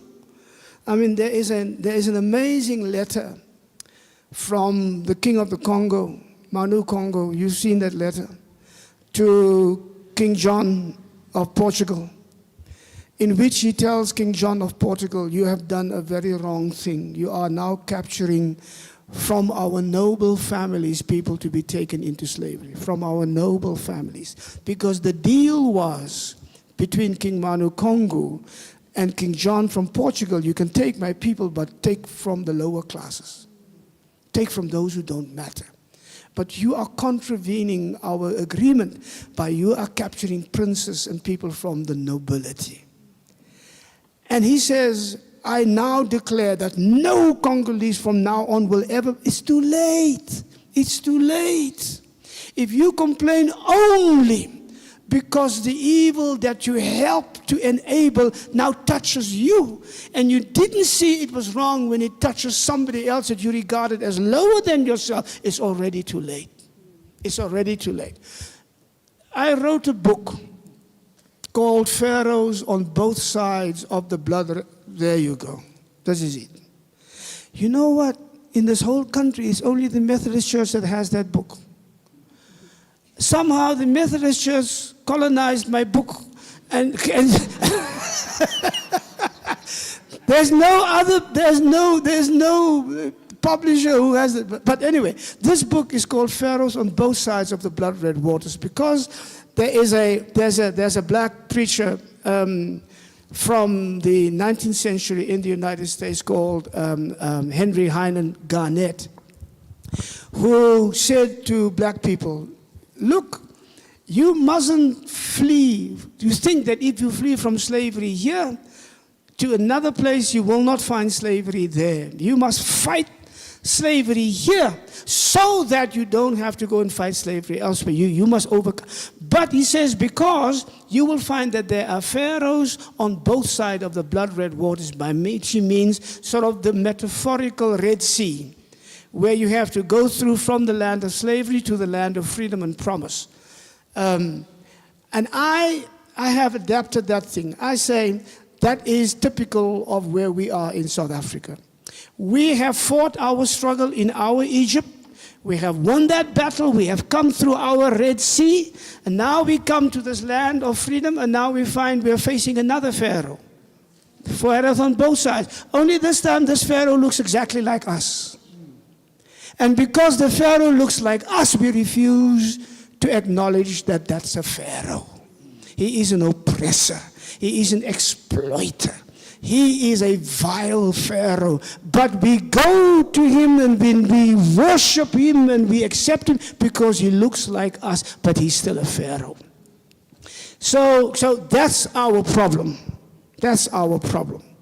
And we think racially in the sense that only white people can oppress us. And that's not true. Because white people and black people can be driven by the same ideological motivations. If it's greed, if it's capitalism, if it's domination, if it's hegemony, if it is just to be in control, that's human traits. And we have to look not at the color of a person's skin. Steve Biko said that long ago. Don't look at the color, look at what they stand for. Look at what they want to implement. Look at what they're doing to your people. And isn't it Nelson Mandela who said, if this government, ANC government, ever does to you What the apartheid government did to you, you must do to them what you did to them. Now, why are we not doing that? Everybody who says, ta, ta, ta, ta, Mandela, Mandela, why don't you do that then? So that's my challenge to our people these days. We have enough evidence, we now know. I mean, one of the things that I thought, talk about spirituality, that I think is not a political problem with our president, your president, because I didn't vote for him. There's a clip that goes around where President Ramaphosa sits with a young woman and she talks about the plight, I think it's before Sona, and she talks about the plight of young people, how they stand with placards the one day because they are so happy they have their degrees. So they show their degrees. And then there's a next photo next door where they say, a year later, they stand with a placard, say, give me a job. I am unemployed. Why is it that they can't? So she talks about those things. Say, you made promises with that. And then she talks and you promised us this. And then she said, you promised us that. Why have all those promises? And what does he do? He doesn't answer, he giggles. When she says this. That is disdain for the pain that this young woman represents to the leader of the country. If you are the father of the nation, if you are the shepherd of God's people and you giggle when their pain is put in front of you and you have no answer, no. That is not just a political misstep. It's a spiritual morality problem that he is facing. And the church must remind him of that. Now, why aren't we reminding him of that? So that's the conversation I think we should have with those people that we have put in charge. And I'm ending with this because I have to tell people who are in church must always remember, I will always go back to the Bible with you. You can fight with me about Cyril, you can fight with me about anybody, with Trump, but if we have to fight, let's fight about the Bible. Now go to the Bible. In the book of Judges, in chapter 9, there is the very first parable that we ever find in the Bible. It's called the parable of the trees. It's told by a young man called Jotham. He is the son of the great leader Gideon. And Gideon had apparently something like 72 sons. Now, how he did it, I don't know, but that's not my business. That's the Bible's business. So I won't go there. But Gideon, and so this Abimelech guy had killed 70 sons in order to take them out of the equation so that he himself can declare himself king. So at his coronation, the surviving son comes and he interrupts the events and he tells them a story. Typical African. He goes and he says, once there was this thing where the trees of the forest wanted a king over them.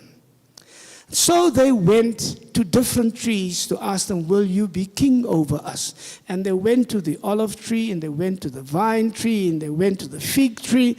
And each of these trees says, no, no, no, no. Politics is a dirty business. I want nothing to do with it. I am an olive tree. My oil anoints the heads of noble people and so forth. And so, and the vine says, I gladden the hearts of gods and of human beings. And the fig says, oh no, I'm too sweet and lovely. I won't go in. So they say no. Then the trees go to the bramble.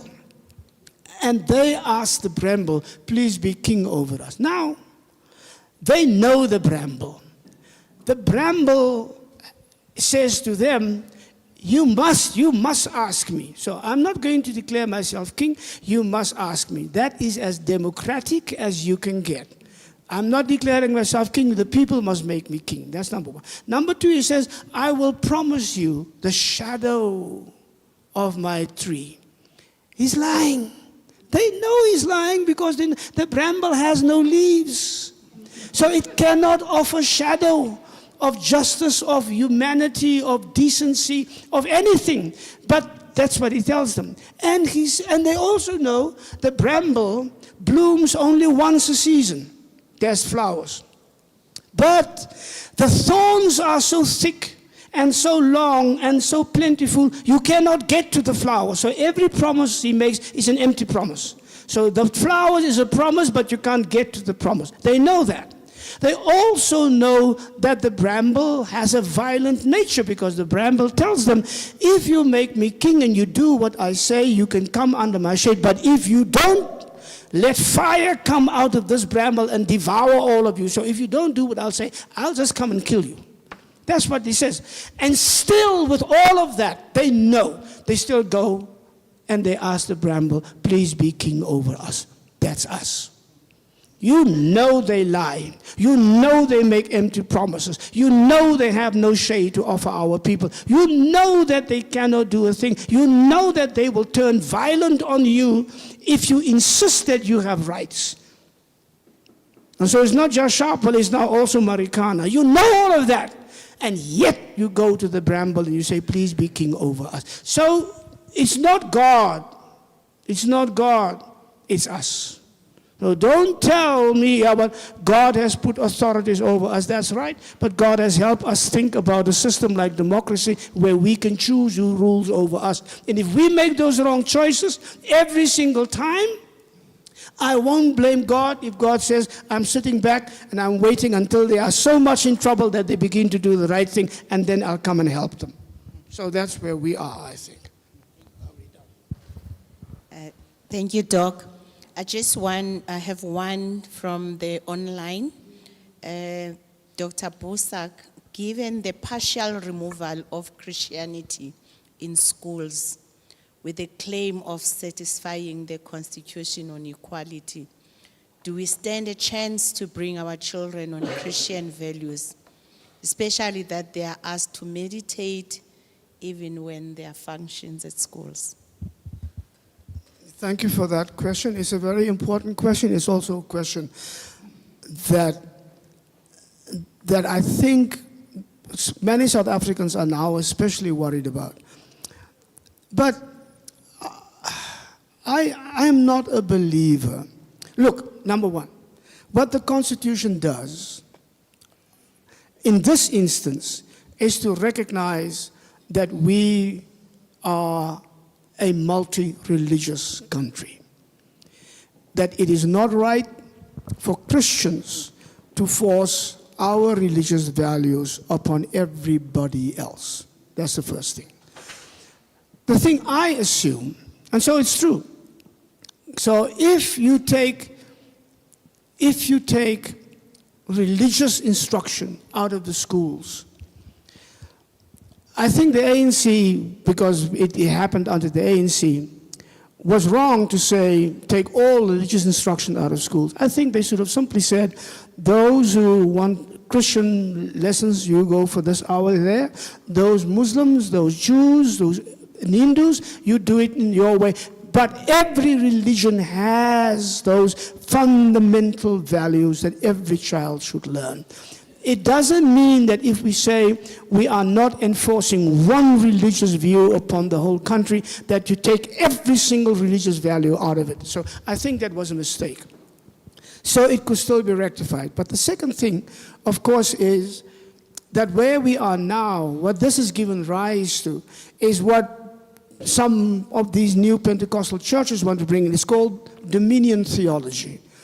That is a theology that says, because of Jesus Christ, who is King, as Christians proclaim, only Christians can rule in any country over anybody else.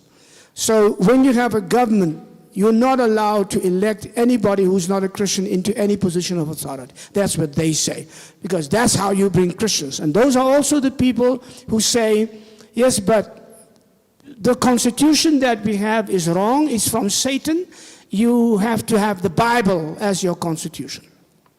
So I say to them, number one, if you will remember, Christ was not so keen when the Satan offered him to rule over the empires of all the world. Jesus said to him, don't tempt me with that. I'm not interested in running an empire. I am interested in justice being done wherever people call upon my name.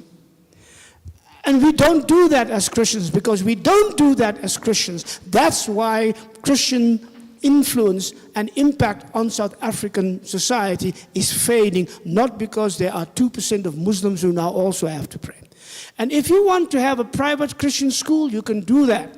My question is only, what do they teach in those Christian private schools? And one of the things that they teach is this dominion theology that I'm now talking about. And I think that's wrong. And so the assumption, also, those are sometimes also people who say South Africa is going wrong because we have to return to God. And my question always is, since when was South Africa, think about apartheid, since when was South Africa with God or with Jesus? So what do we have to return to when you say that? As if because apartheid claimed it was Christian, but in every single law, in every single rule, in every single practice, it was blasphemy. So, and when you say the Bible must be our constitution, I say, okay, let's talk about that. Which part? Which part of the Bible? Is it, because these people who say so, they are pro-war. They are the people who vote for Trump, who say Trump is Jesus' representative on earth in this war. You saw that, in this war in Iran. So they believe in war. So that part where Jesus says, blessed are the peacemakers, oops, that can't be in the Constitution. Because Jesus, so you begin with the Constitution, the Bible must be the Constitution, by taking Jesus out of the Constitution. So what is it that you're actually saying? When you say, okay, this Constitution is friendly and open and just to LGBTQI people. Why? Oh, we have to have the Bible because Leviticus 18 says it's wrong. I say, okay, but which part of Leviticus 18? Is it verse 15 that says don't sleep with a man?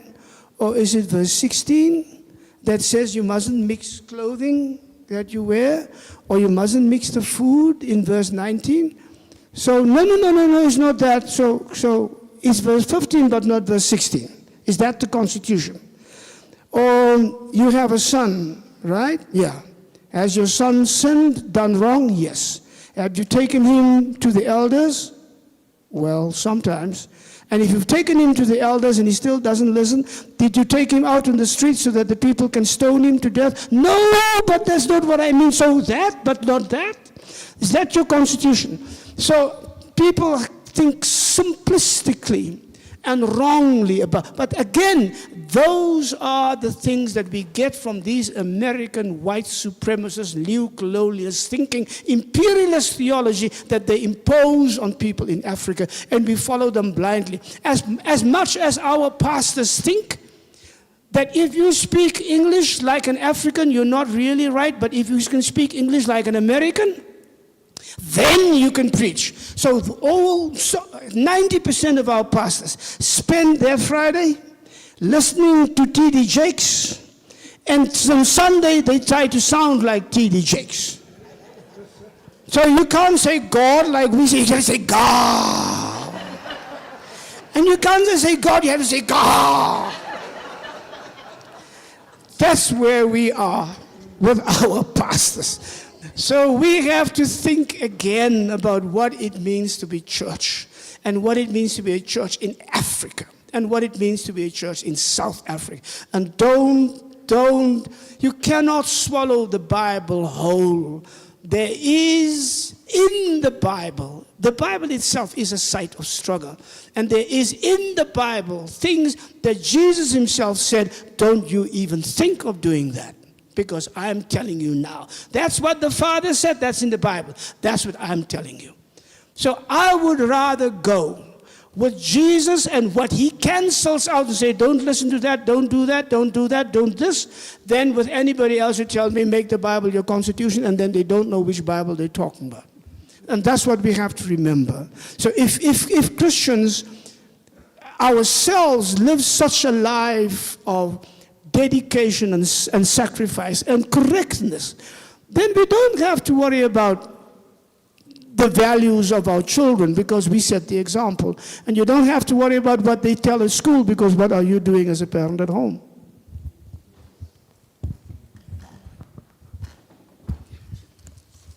Thank you. Oh, you want 1 minute? Okay. They are taking over my platform. Yeah, thank you so much for being here with us today. It's really lovely to have your presence with us. So my question is, just given the history of the country, and if you look at like pre-94, in terms of how like resources were distributed, they were mainly to support sort of the minority of the country. And post-94, something that, you know, the new government had to wrestle with was, you know, now distributing resources to, you know, the whole country. And I think there's maybe also something within that transference where I think there wasn't like sufficient, you know, skills transference in terms of how to then run, you know, some of these institutions that we were now taking over. And so then fast forwarding to today, like whenever I look at, for example, like the Matlanga Commission or the Zondo Commission, I always find it interesting that it's like us against us, you know, when the wealth of the country is still in primarily like white hands, you know, like 70, 80% of the wealth of the country. And so, yeah, so I guess I then kind of wrestle with like what does that mean? And then how do we really think at that systemic level? And then also thinking a lot about, you know, the trauma that I think this country has endured that I think we still haven't even, you know, begun to wrestle with, you know, with just the levels of dehumanization, you know, with the splitting of families. Yeah, so I guess I just wanted to maybe just get some of your thoughts on that. Thank you.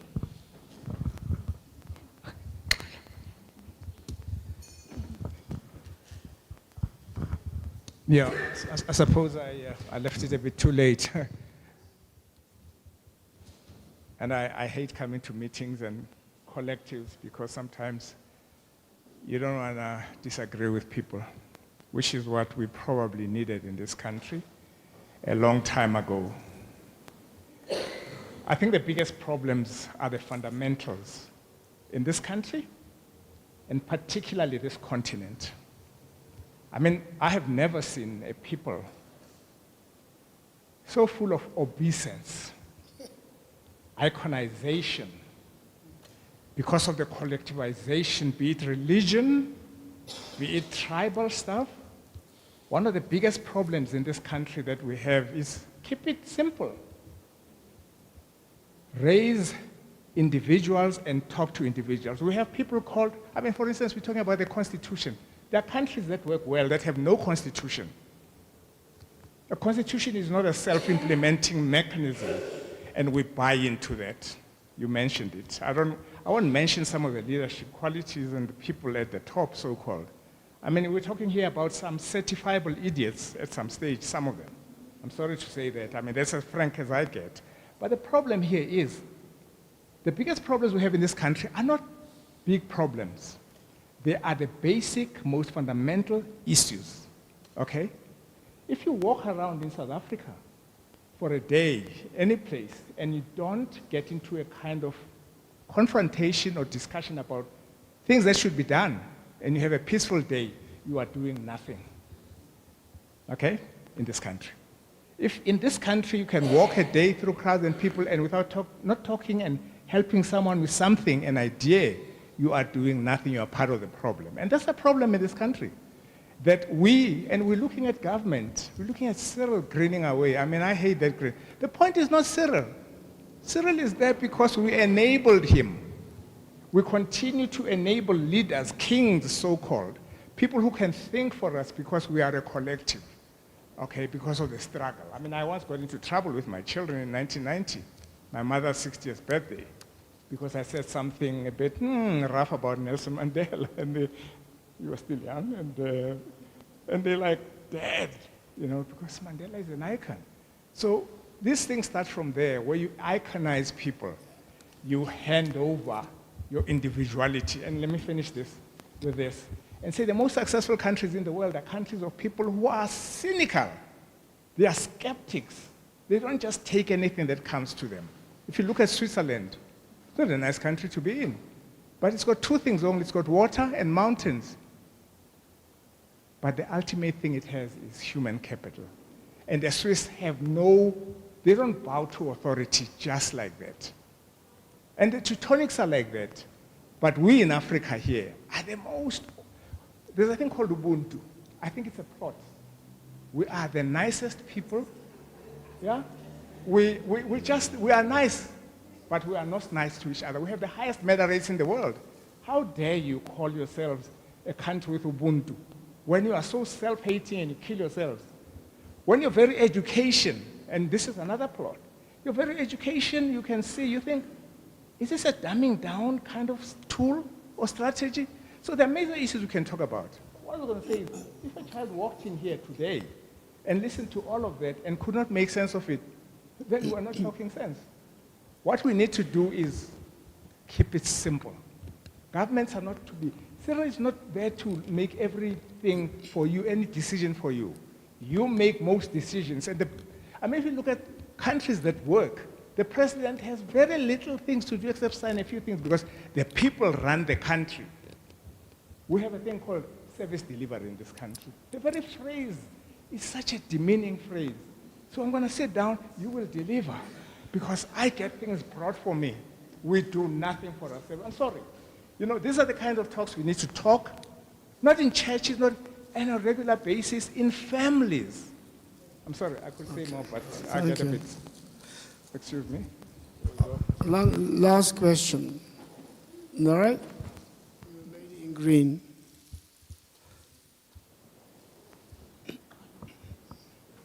Last question.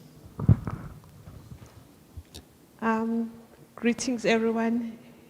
Protocols observed. Then I think we're at a stage where we are at a crossroad, and it's very even difficult to trust what is happening. I don't even trust anything. I don't trust government. I don't trust the Madlanga Commission. I don't see a solution. I sometimes see it as theatrics. Sometimes I look at it and see it looks like it's intra-tribal because they've got same background, same everything, most of the people who are in the Madlanga Commission. Then we are thinking, are we being used here? What is happening and why now? Why all these things are coming into surface and why it looks like it's something of one tribe. So these things are becoming more difficult, and I think we need to look even deeper and not look at the surface, not look at theatrics and think, where is this coming from and what is the agenda? I think that's where we most lose things because we don't look at the end. What is the end? Where is this leading us to? Thank you. Yeah. That is, I think, the frightening part. One reason why South Africans are not acting the way they should, taking up their agency and their responsibility, is because it's not that we don't know that we are in deep trouble. Is that we are afraid to acknowledge that we are in that deep trouble. Because the moment you acknowledge it, you have to do something about it, and we don't know what to do. So our excuse is, yeah, but who do we vote for? I can't vote for this, I can't vote for that, I can't vote for that anymore, so I just withdraw. But that's not a solution. There is something that we can do. Because there was a time when we didn't have the vote, we didn't have the power, we didn't have any of that, but we did have a clear idea of what it is that we wanted. Are you telling me that South Africa's people in 30 years have forgotten what it is that we wanted, or that they tell themselves that what we are today is actually what we fought for? I don't believe that. And so, and that question of trust, of course, is a serious question. It's not only that we've lost trust in politicians, that happens all the time. And it's not even a hard thing to do. And it is when you begin to lose trust in what is fundamental for any decent society to survive. And you don't trust anything else.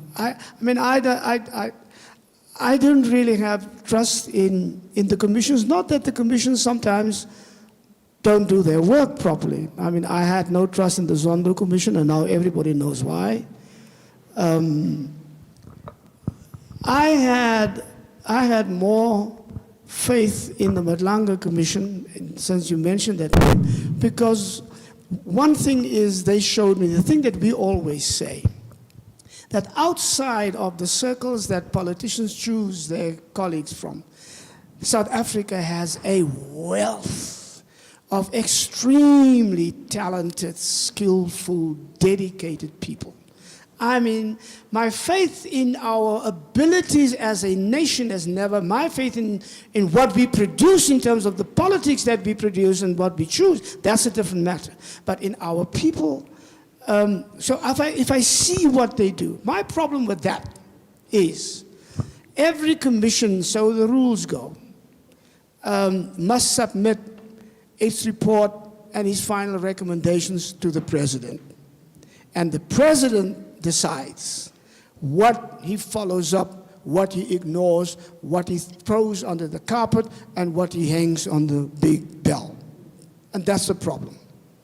Because if the president is directly or indirectly implicated in just about every single commission that we've had, since Zondo, not in Zondo because the agreement was that they would leave him out and put everything on Zuma's shoulders, but that's a different thing. So we knew that nothing would come of that.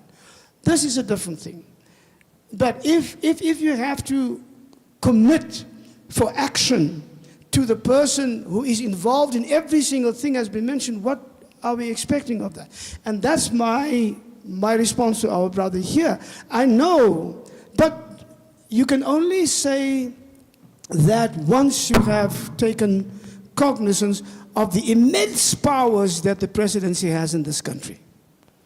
The president has so many powers.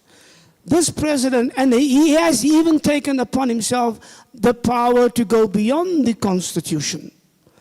And for instance, against the Constitution, he has decided that all of the powers of national security, which by Constitution should be separated from the powers of the president, he's taken that in his office. And nobody says a word. It's as if it's never happened. And so that's the power. So we have to say the people have power and the people have agency. But if the people's agency is constantly undermined by the powers of the president, then there's only one thing that's left: go to the streets and upend the whole thing. Disrupt the whole thing, if that's where we are. And maybe that is what we should try to think about these days.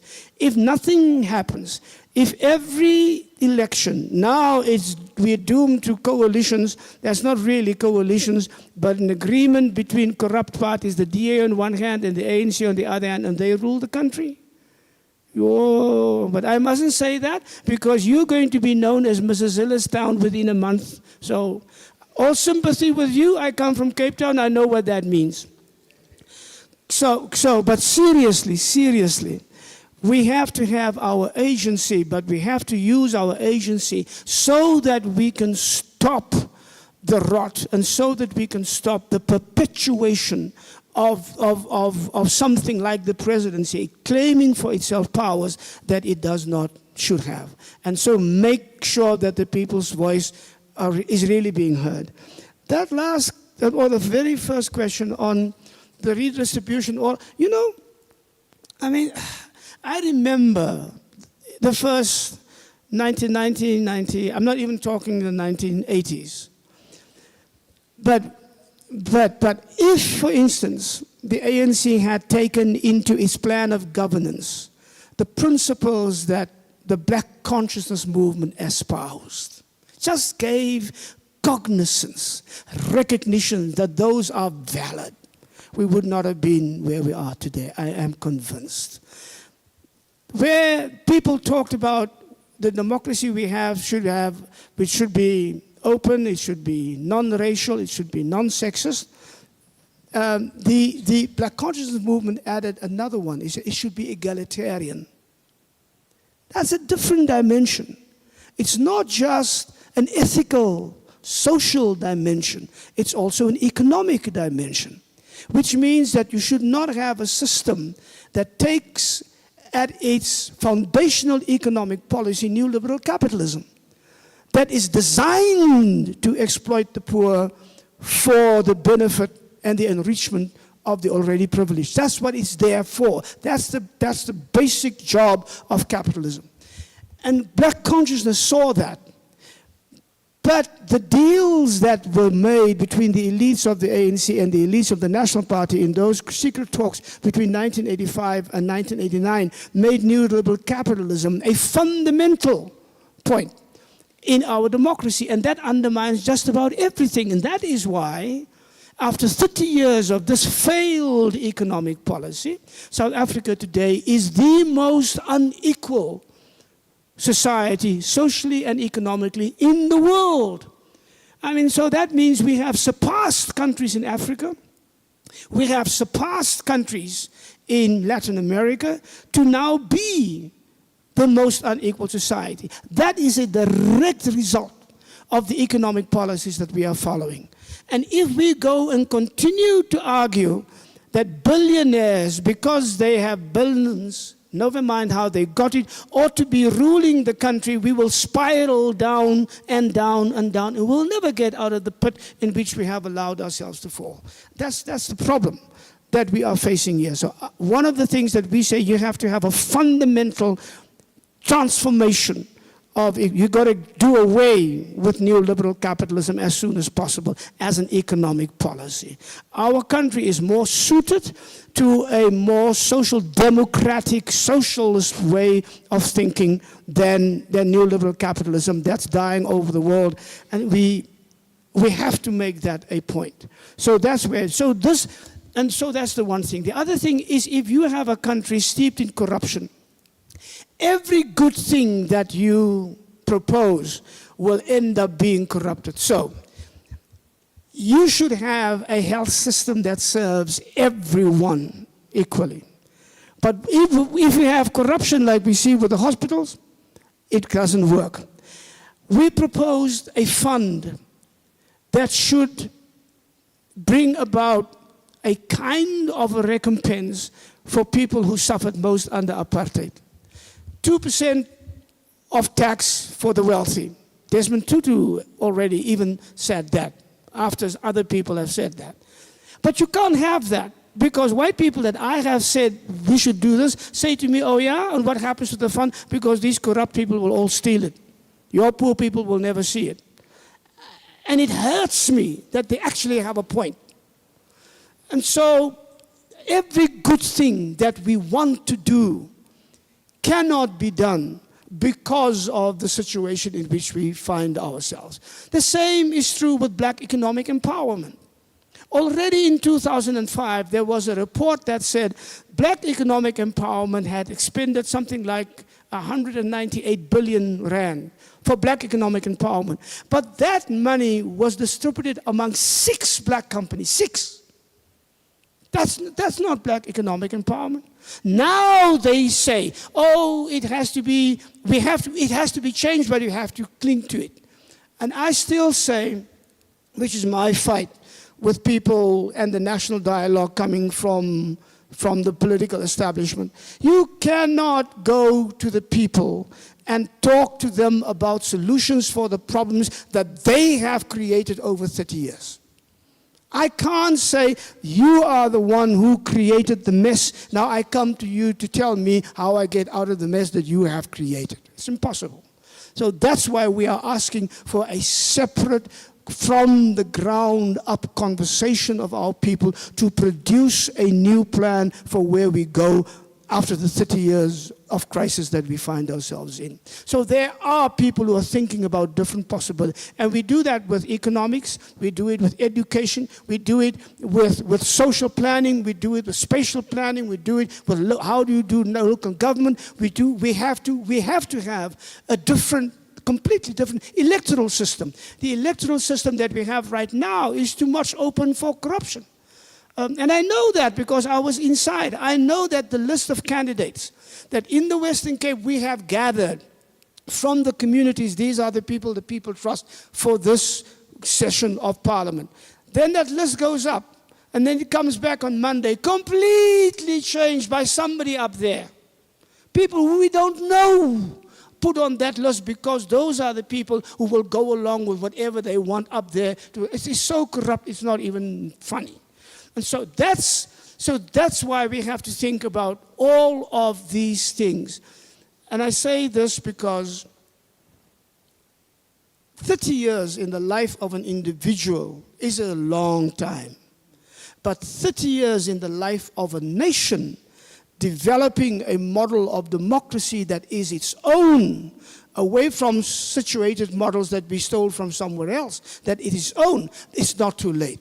We are not yet over the edge. We might be dragged toward that edge by what is happening now, but we are not yet over the edge. And if South Africa's people can rediscover their agency, their vision, and if they can rediscover the courage that I know our people have, because I saw it on the streets in my lifetime. That's one of the good things when you get to be 80 years old. You can say to young people, but DJ, I have been there. I have seen it. So don't tell me that South Africa's people cannot do what we need to do, because I know what we are capable of. If we can rediscover that which we have, and it is within our reach, this country will be a different country. Well, it will be the country that we actually fought for. And that's what we have to keep in mind. I thank you so much for your patience, for the Saturday morning that you gave up for all of this. I appreciate your being here. I appreciate your welcoming me here. Thank you, man.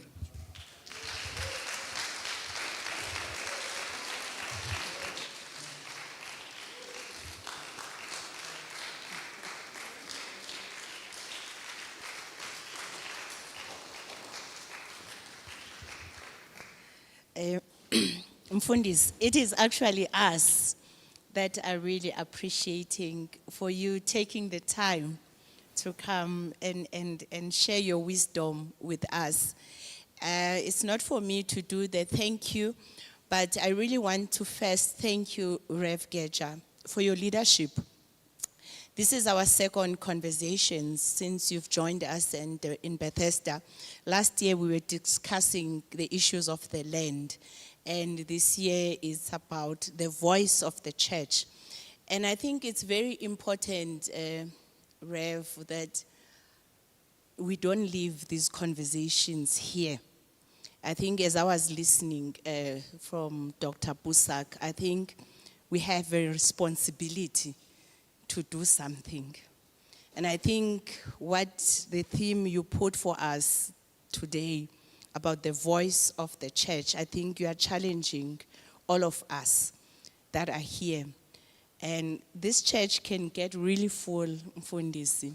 But for me, what came into my mind, if one or two are gathered, he is one of us. And sometimes you don't need a crowd to do something good. The people that are here today are the people that are meant to be here today, and are the people that have a vision of driving this country of ours to what it needs to be. I know here at home we've got lots of commissions, but something comes to my mind to say, Mfundis, today can't end today. Something needs to be done. Something that Dr. Boesak said, that maybe there's a need of an independent media. And when then that came to my mind, someone who runs communications for the church, a podcast, We need to continuously have these conversations. We need, where there's beauty of social media, that we can continuously have these conversations, continuously invite people, even on a quarterly basis, where we continuously have the voice as the church. A question was asked today, where is SACC?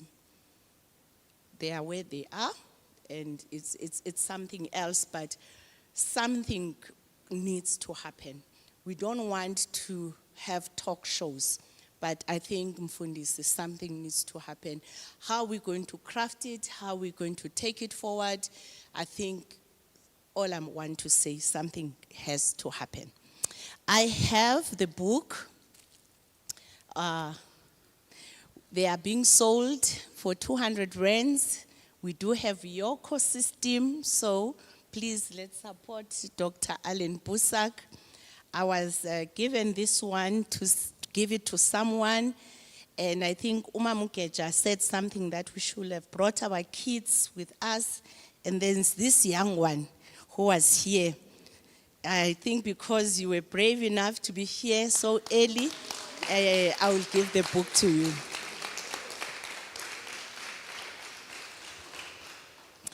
And then this one, it will go to the library of the church.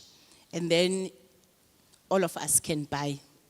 And then now I'm going to call Gosa Lundimaja to say a vote of thanks. And then Umfundis will close for us. And then, thank you, Umfundis.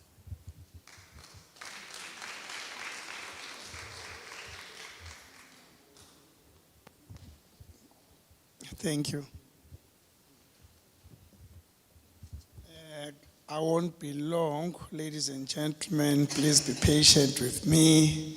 Greetings to our Reverend Geja, Reverend Mabuza, and our guest, Reverend Dr. Alan Boesak. Greetings to Mamu Geja. Greetings to our guests, our preacher, the audience at home, and you here as an audience. In the wonderful name of our Lord and Savior, Jesus Christ, amen. Mine is to thank everyone for having graced this occasion. Thanks to our participants, thanks to the audience at large, the organizers of this fabulous event, the people of Bethesda, led by our Reverend Geja, for opening their hearts and minds by being receptive and warm to this event. Also, I thanks to our facilitator, Nosi. Lastly, to our guest, Mr. Mtekazi, for introduction of our Reverend Dr. Prof. Alan Boesak.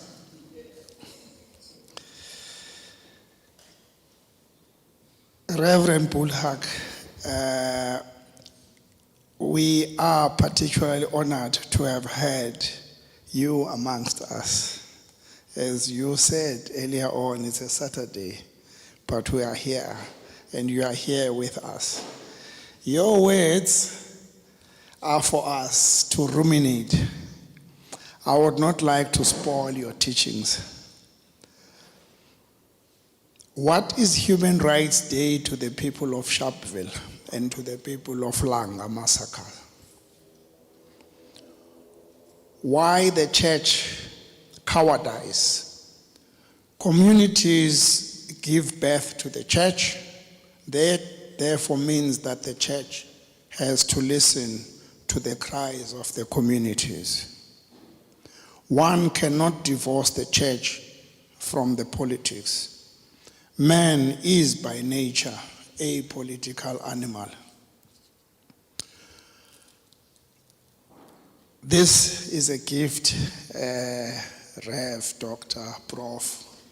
Alan Boesak, from the people of Bethesda, to say thank you very much. Thank you very much.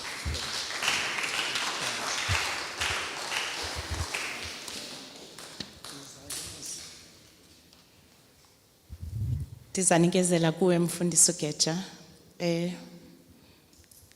to close for us. Nkosi Mfundisi. I'm being bullied by Putmonwabis.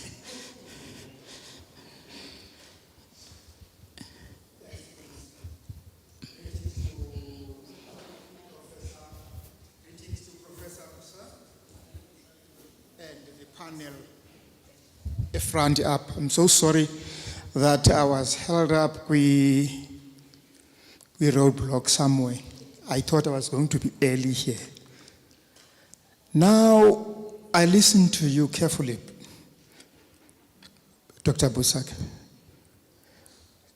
and it's mind-boggling because what I gather from what you say, we're still going to have another 30 years of talking commissions, churches being captured, others, the ministers in churches are taken away, they become chaplains and given to talk the same language, so to neutralize what is the real thing.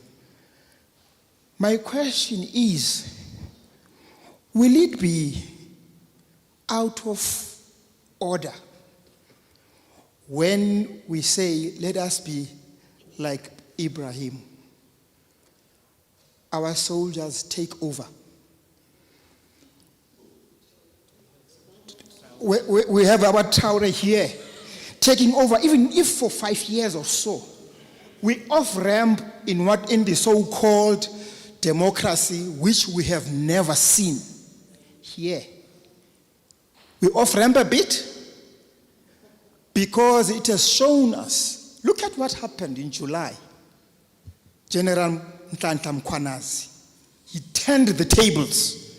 We're listening to him now, and in this inquiry, things which we have never ever thought will come up. And our people who talk truth to the power, to the powers that be.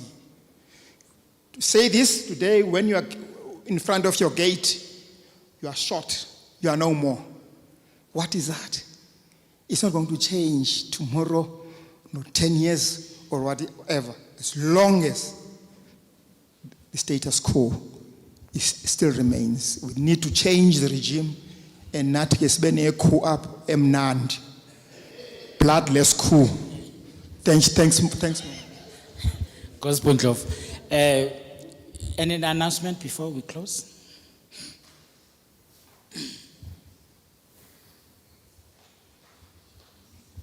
Nkosi Mfundisi, we will have lunch served at number 42. Thank you. Well, Prof, we still have to continue with this conversation with Mpumzi when we go to Hermanas. Yeah, we still have a pilgrimage to undertake. But I think I live inspired, I live challenged. I also live with fear in my heart that the task is huge and what needs to be done. And I think for me, church is not so much about us going to heaven, but church is to bring heaven down. If you read the book of Revelation, it says, I saw the heavens coming down. And I think when the church fails, hell comes down. And if the truth be told, we are already burning. If you can't go to work, because if you go to work and report something wrong and you'll be killed with your family, we are already living in hell. So it is our responsibility to make sure that heaven comes down. And I think there are many things that were said today, but I think we have outsourced human responsibility and individual responsibility. I think Utata said it, that we like the collective.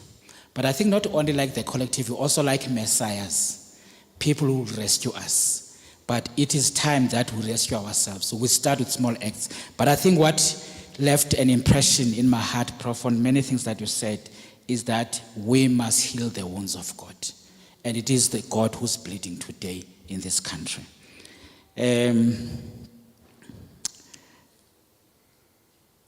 I think I was reflecting on the sermon on resurrection. Now I was thinking the women who went to the grave and said, who will roll the stone for us? And I think we were at that point as South Africans, instead of going to see what would happen, we just check who will roll the stone for us. And sifile xa sisonke.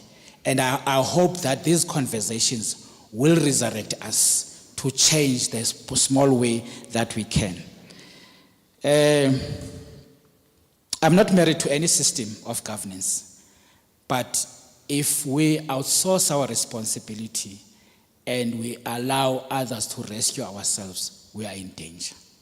And I think we as Christians, we are spoiled brats in that we fight over the government who has taken prayers out of schools. Where is our responsibility as parents? Because the reality of the matter is that most white government abantwana babethwa nditsho niyayazi lonto leyo babatsikilwa pha kwam endlini kubani ozayazi ba anditsho uba mababethwe, because what it means is that ndizawuthini ugezelwa ngumntana ozathi ukuze abe mhle enziwe inwelwe ndim. Kutheni ndizawuthi xa kufuneka ndiqeqeshe umntana wam ndithi urhulumente wayethi abantwana bangangxoliswa, uRamaphosa sozeze kwam.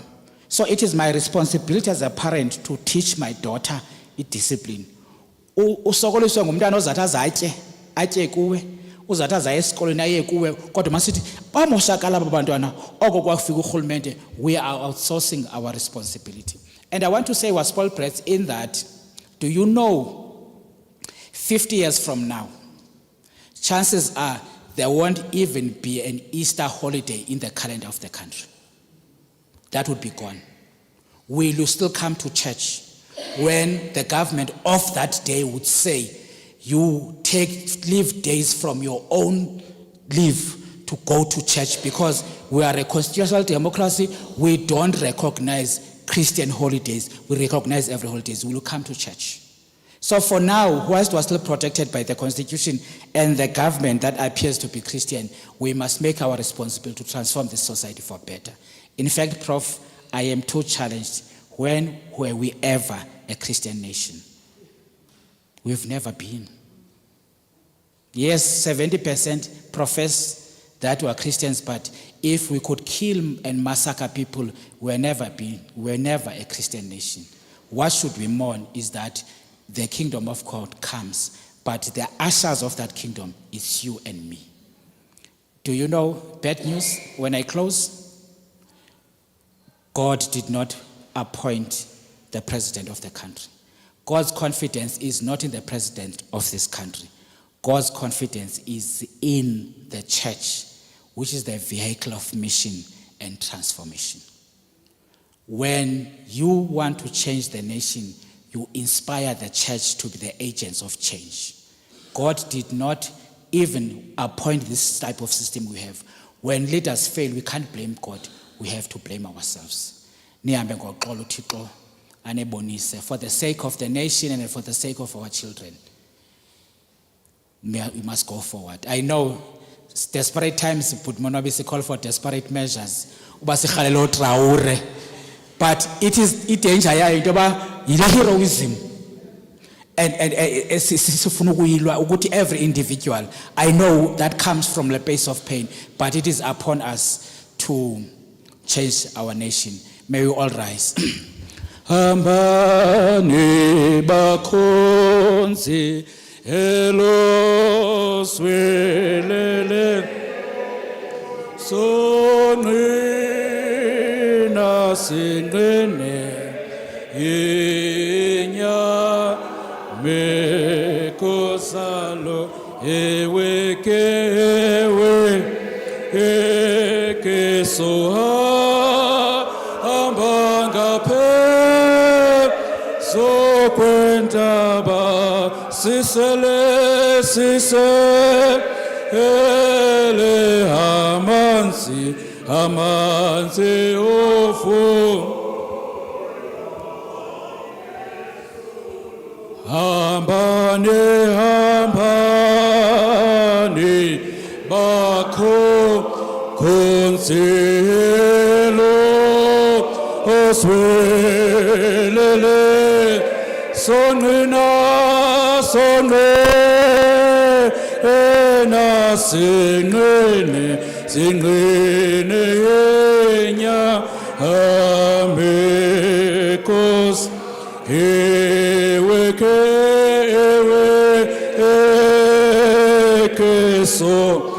so hamba ngaphe phezu kwentaba sisele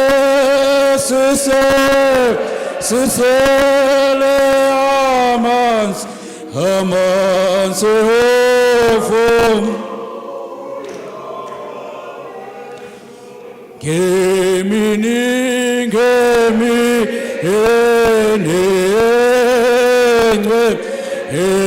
engwele konta awongenta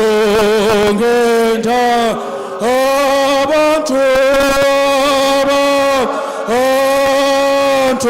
benkosi bahlanganes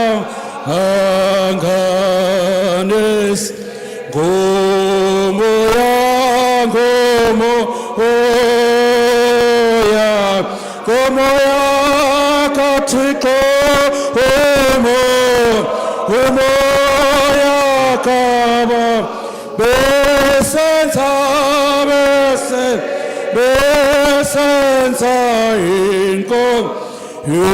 inkonzo bevumo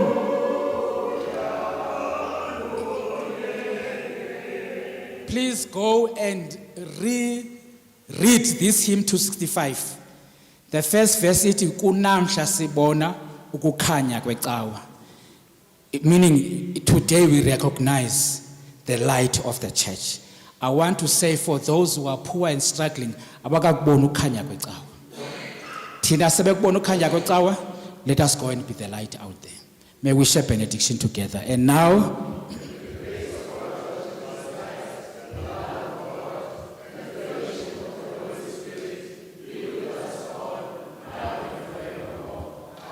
as we remain standing and allowing our guests to pass, just remember what was said today.